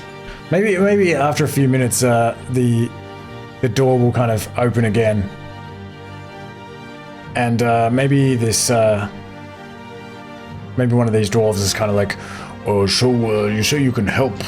Maybe you should come inside, and he'll invite you inside. Thank you. Very well, let's go. So you can enter this room and kind of sit down. Some of these dwarves kind of stand up and they sort of give you a couple of chairs. They're kind of looking at each other like anxiously. You don't really know what Shandar would look like. Maybe they can kind of tell you that he's not here. So what are you proposing? Maybe we could get word to Shandar. I look at Vakos and like sort of raise our eyebrows like, do we spill the beans and tell them that we know? Wait, did you just say that? Wait, what did you say? Are you using... No, so I look at Vakos and sort of raise my eyebrows to sort of like... Oh, okay, like... Signal... Like, do we tell them no, we know? Yeah. And like sort of maybe gesture up like upstairs that we know he's upstairs. Yeah. Okay. So, it seems like you're in a tight situation at the moment, and You keep saying that, but we're fine. well, you're sort of quite reserved and are hiding from someone. We're not In hiding particular. from anyone. Well, you're not very good at hiding. One of the other ones is like, What do you mean? We're not hiding from anyone. No, Oh, you're not. I hate to be hiding in a closet of sorts or under a bed. two of the other dwarves kind of like glance at each other. They don't say anything though. They're like, Yeah.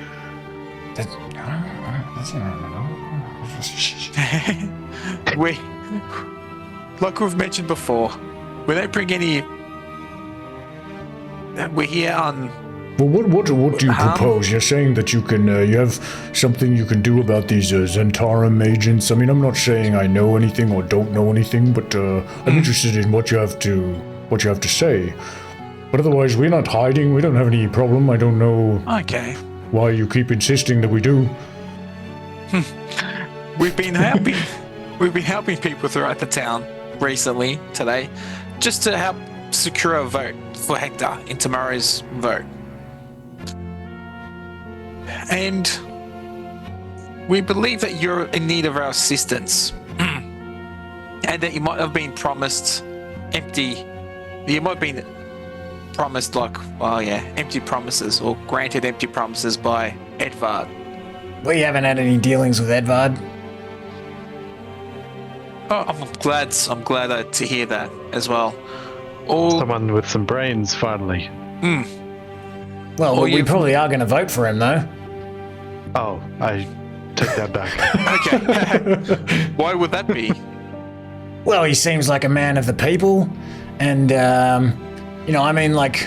Mikhail Androma clearly cared about the community, but the Androma twins seem pretty shady, and apparently Edvard's gonna rein in the AWMC, and maybe distribute some of the money that they bring in a little bit more equitably throughout the community.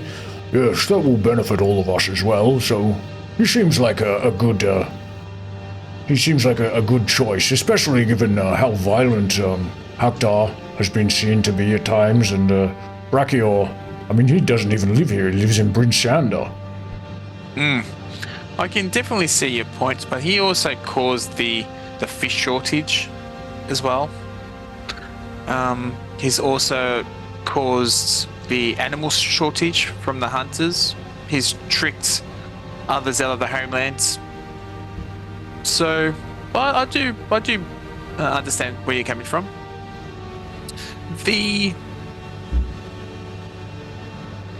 Even if you had run into trouble in Tarkos, possibly. You don't think they're lying about not being in trouble? Okay.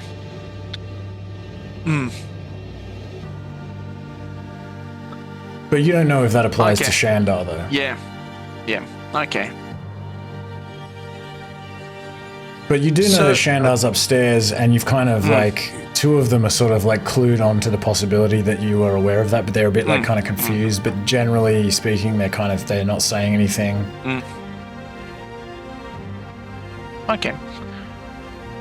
So, where we're sitting, can we see where the stairs are? Yeah, I think so. Just some wooden stairs, probably going straight Okay. out of this kind of common room. Trying to think, because Nettie or Teddy, I wonder if he would have told us specifically what room he was hiding in. We can say that he did, that he was specific. Okay.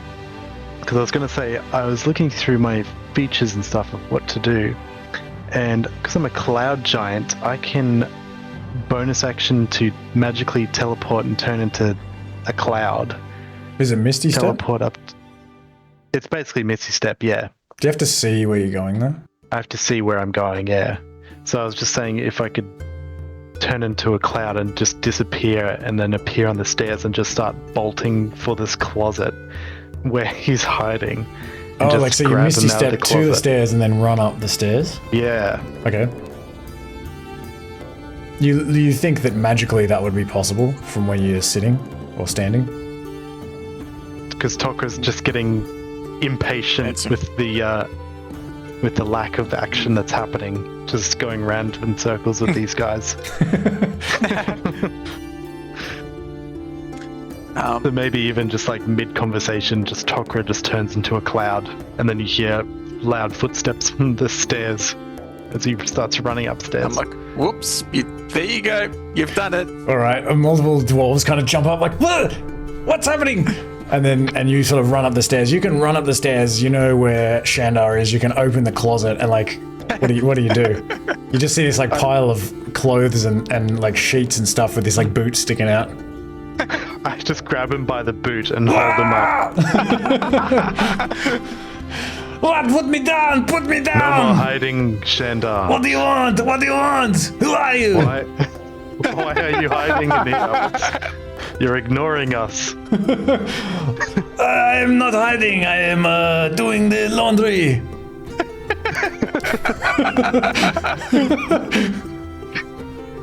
Been doing laundry for a long time in this closet. Look at this place. There is a lot of laundry. What can I say? But you put me down. Put me down. He's like I hanging put him upside down and just put my hands on his shoulders so he can't run. What? All right. What? Who are you? I'm But I think Tokra. I've seen you around. I've been around a bit, yes. I haven't seen you much. I'm usually out in the woods cutting trees. What's got you so jumpy?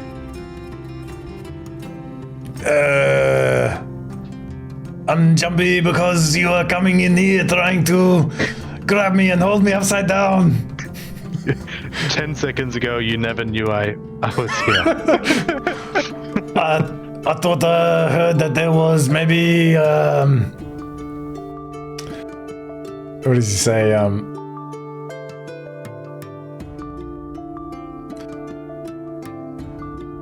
I thought there was maybe people looking for me, like about bounty hunters or something. Possibly, but that's not me. No, I'm here to... We've been helping people out around town. You know, this Edvard is no good news. We need to Edvard, vote. Yes. Do you know this guy? maybe not. Why do you ask? He's not good news. Maybe Are I you voting already for know him that. tomorrow? Will you vote for him tomorrow? What? I think so, yes. Maybe you should vote for him too. Why? What's he promised you, Shandar? I just like him. He seems like a good guy.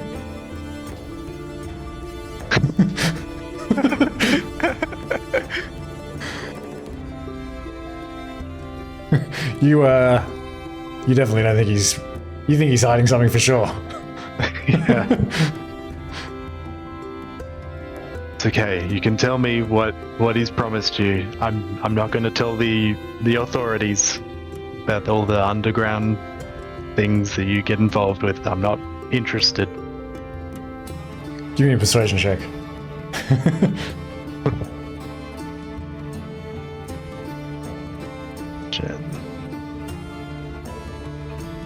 Oh yeah, that's a nat 20 minus 1, 19. Alright, I believe you are not bounty hunters. Fine, so what are you doing? Just trying to go around helping people? Convince them to not vote for Edvard. I nod my head, yes, yeah, we're trying to get Haktar into power. Edvard has been promising a lot of people things he can't follow through with. He's not good news. Well, I don't know. I haven't made up my mind. What can I say? I'm happy with my decision. Why do you think Edvard is the choice? I told you, he seemed like a good guy. There's nothing more to it, he's just a good guy. He promised to do lots of good things. I think, I don't know if the Androma brothers should really be in charge of the place. It's kind of, dodgy. I think it's going to be just Haktar. Yeah, Brachia is pulling out of the race. Whatever. I'm not really a fan of either of them. Is there anything we can do to convince you to vote for Haktar? Why would I vote for him? He's the better, I think he's just the better choice, my man. I have my reasons. I cannot do it. Look, is someone blackmailing you?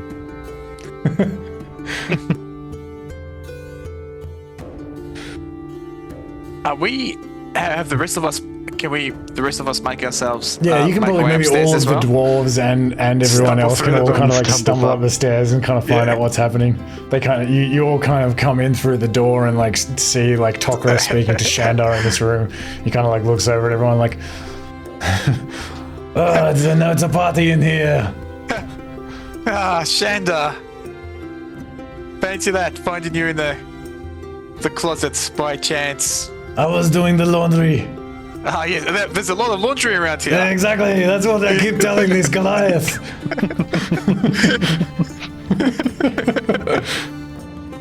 You might need to do some more laundry if you don't go to Acta tomorrow. What do you mean? Well, who knows how this is gonna go? Wait, are you saying if he doesn't vote for Haktar, he has to do more laundry?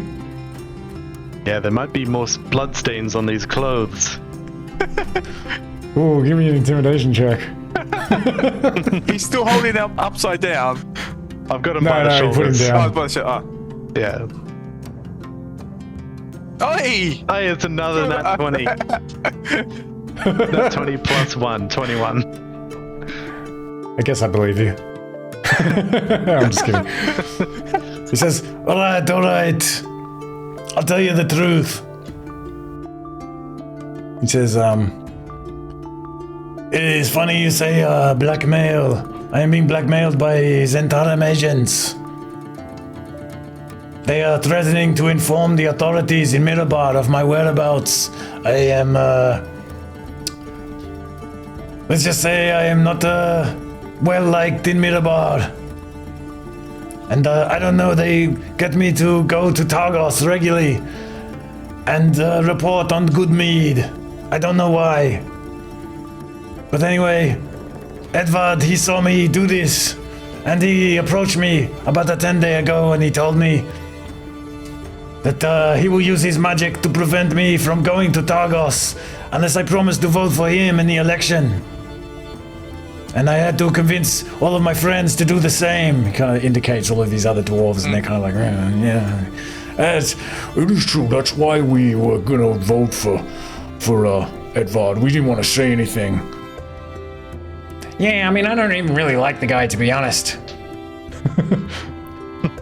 It's okay, you're looking after Shandor there. Appreciate your loyalty to your good man Shandar here. We all stick together. Yeah, they have stuck by me. But that is why there is nothing to do about it. We have to vote for Edvard.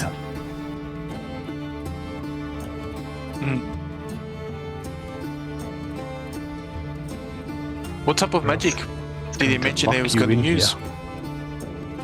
He demonstrated magic by shooting some kind of small fireball at a tree. It scared me. I am not good at fighting, so I do what I am told.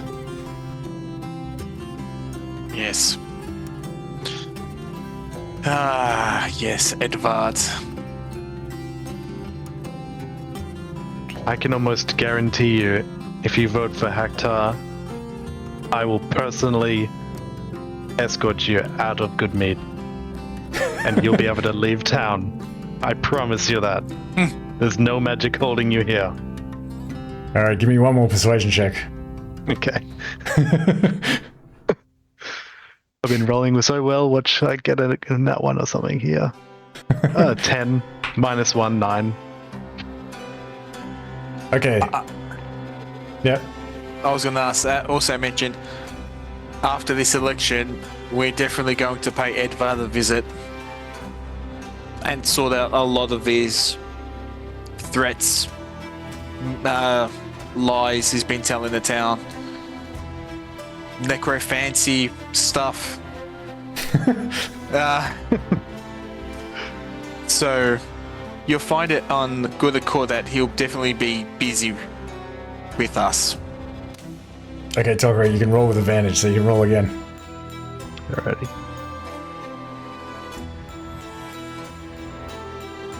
Oh, it showed me that time. 19 oh, wait, minus no, 1. 18. 19 minus 1. Okay. He's like, all right, if you will protect me, then I guess that solves my problem. I will vote for him. If that would get me your protection, I'll do whatever you want. Yes, you've seen me protect the caravans going on deliveries. It is true. I have heard about this. Well, maybe I can go with you to the election tomorrow so you can make sure if he is there, he doesn't do anything. I'll be there. I'll be voting myself, so I'll be there. He looks at all the other dwarves. Are you all comfortable with this? They're like, oh, yes, of course, we'll do whatever it takes to protect you, my friend. Yeah, we'll vote for Hector, sure. Okay, I agree. I will do it. Thank you for being so loyal. All right. So, with that, you have completed the final constituent, and you get six votes, putting you at 51. Yay! All right. So everyone can have a long rest, and it's the end of the day. You can head back to the eat, drink, and sleep. And there's no point in. Usually, what I would do is like roll. Well, let me just see. I mean, it doesn't matter, but let me. Oh, I can't even see my rolls at the moment. Hold on.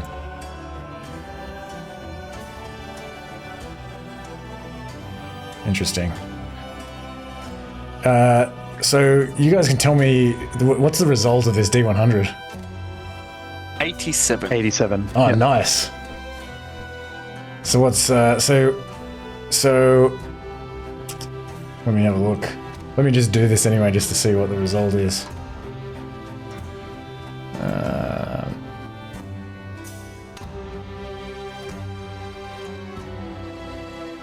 I've got a quick question about the long rest, hit points, hit dice stuff as well, but we can do that later if you like. Okay. Yeah, we can. We won't do anything else in the session. Mostly, I'll just. Okay, so the result of the D100 was, what was it? 87. Yep. And you got 51 votes. Nice.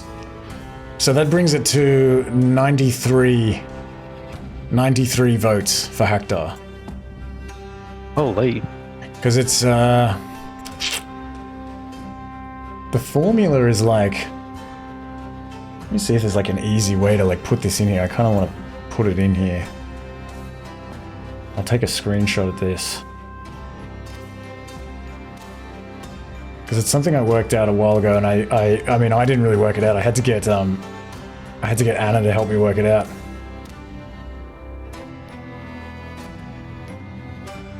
Let me just, if you'll bear with me.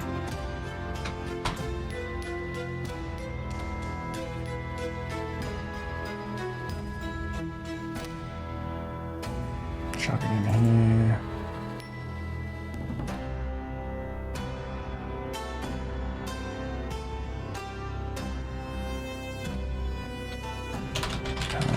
Votes.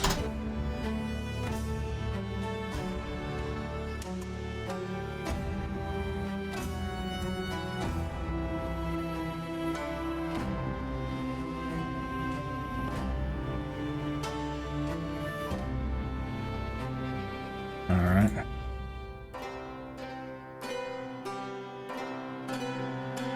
Yeah, so this is this formula. Hold on, show players. Votes. Oh, yes. I don't even really remember how it works because I did this like a few years ago.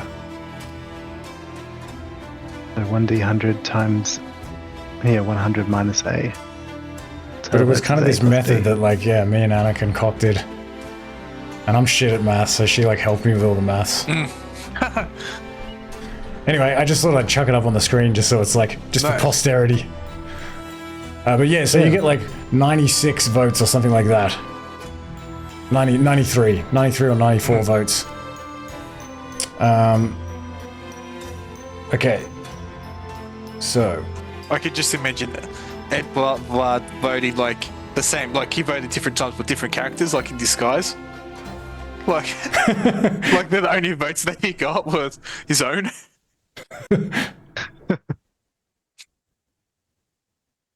Yeah, what was it? There's him and 6 other people voted for him. Okay, so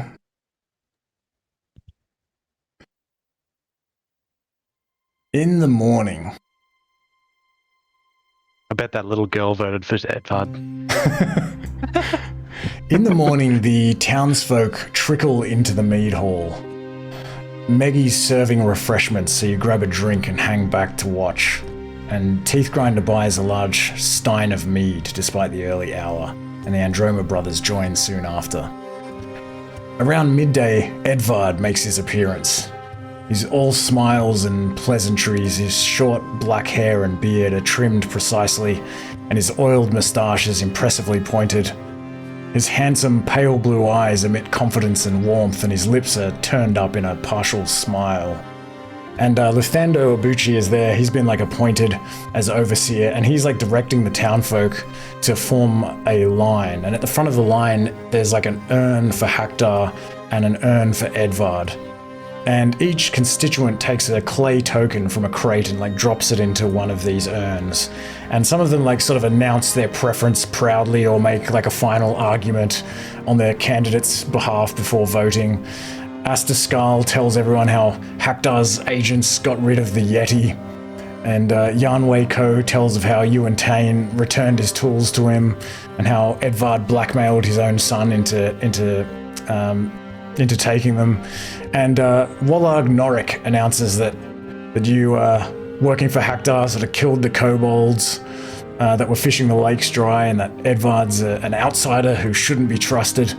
And Brunik hobbles over on his crutches, sort of turning to make sure that you watch as he puts his token into the urn for Haktar. And there are also a couple of people who vote against Haktar. Elki's parents tell of how Haktar employed a warlock to put a charm spell on their daughter. And Shayna's parents describe you as bullies of little children. And Tuyet says that you tried to blackmail her as well about the pies, but she leaves out the fact that she was stealing berries to make the pies. But afterwards, Luthando counts the tokens in the urns, and then he rises to make an announcement. And everyone sort of holds their breath, and he's like, "And the speakership goes to..." And we'll find out what happens in the next session. Except we already know. Well, he might be under some sort of thrall, and he says Edvard, who knows? That's true. We know who technically won. Yeah. It's we want to recount, but the just so many hectares, and there's 6 in Edvard. You pick up the pot for Haktars, and it's just heavy. Yeah, it's been rigged. The election's been rigged.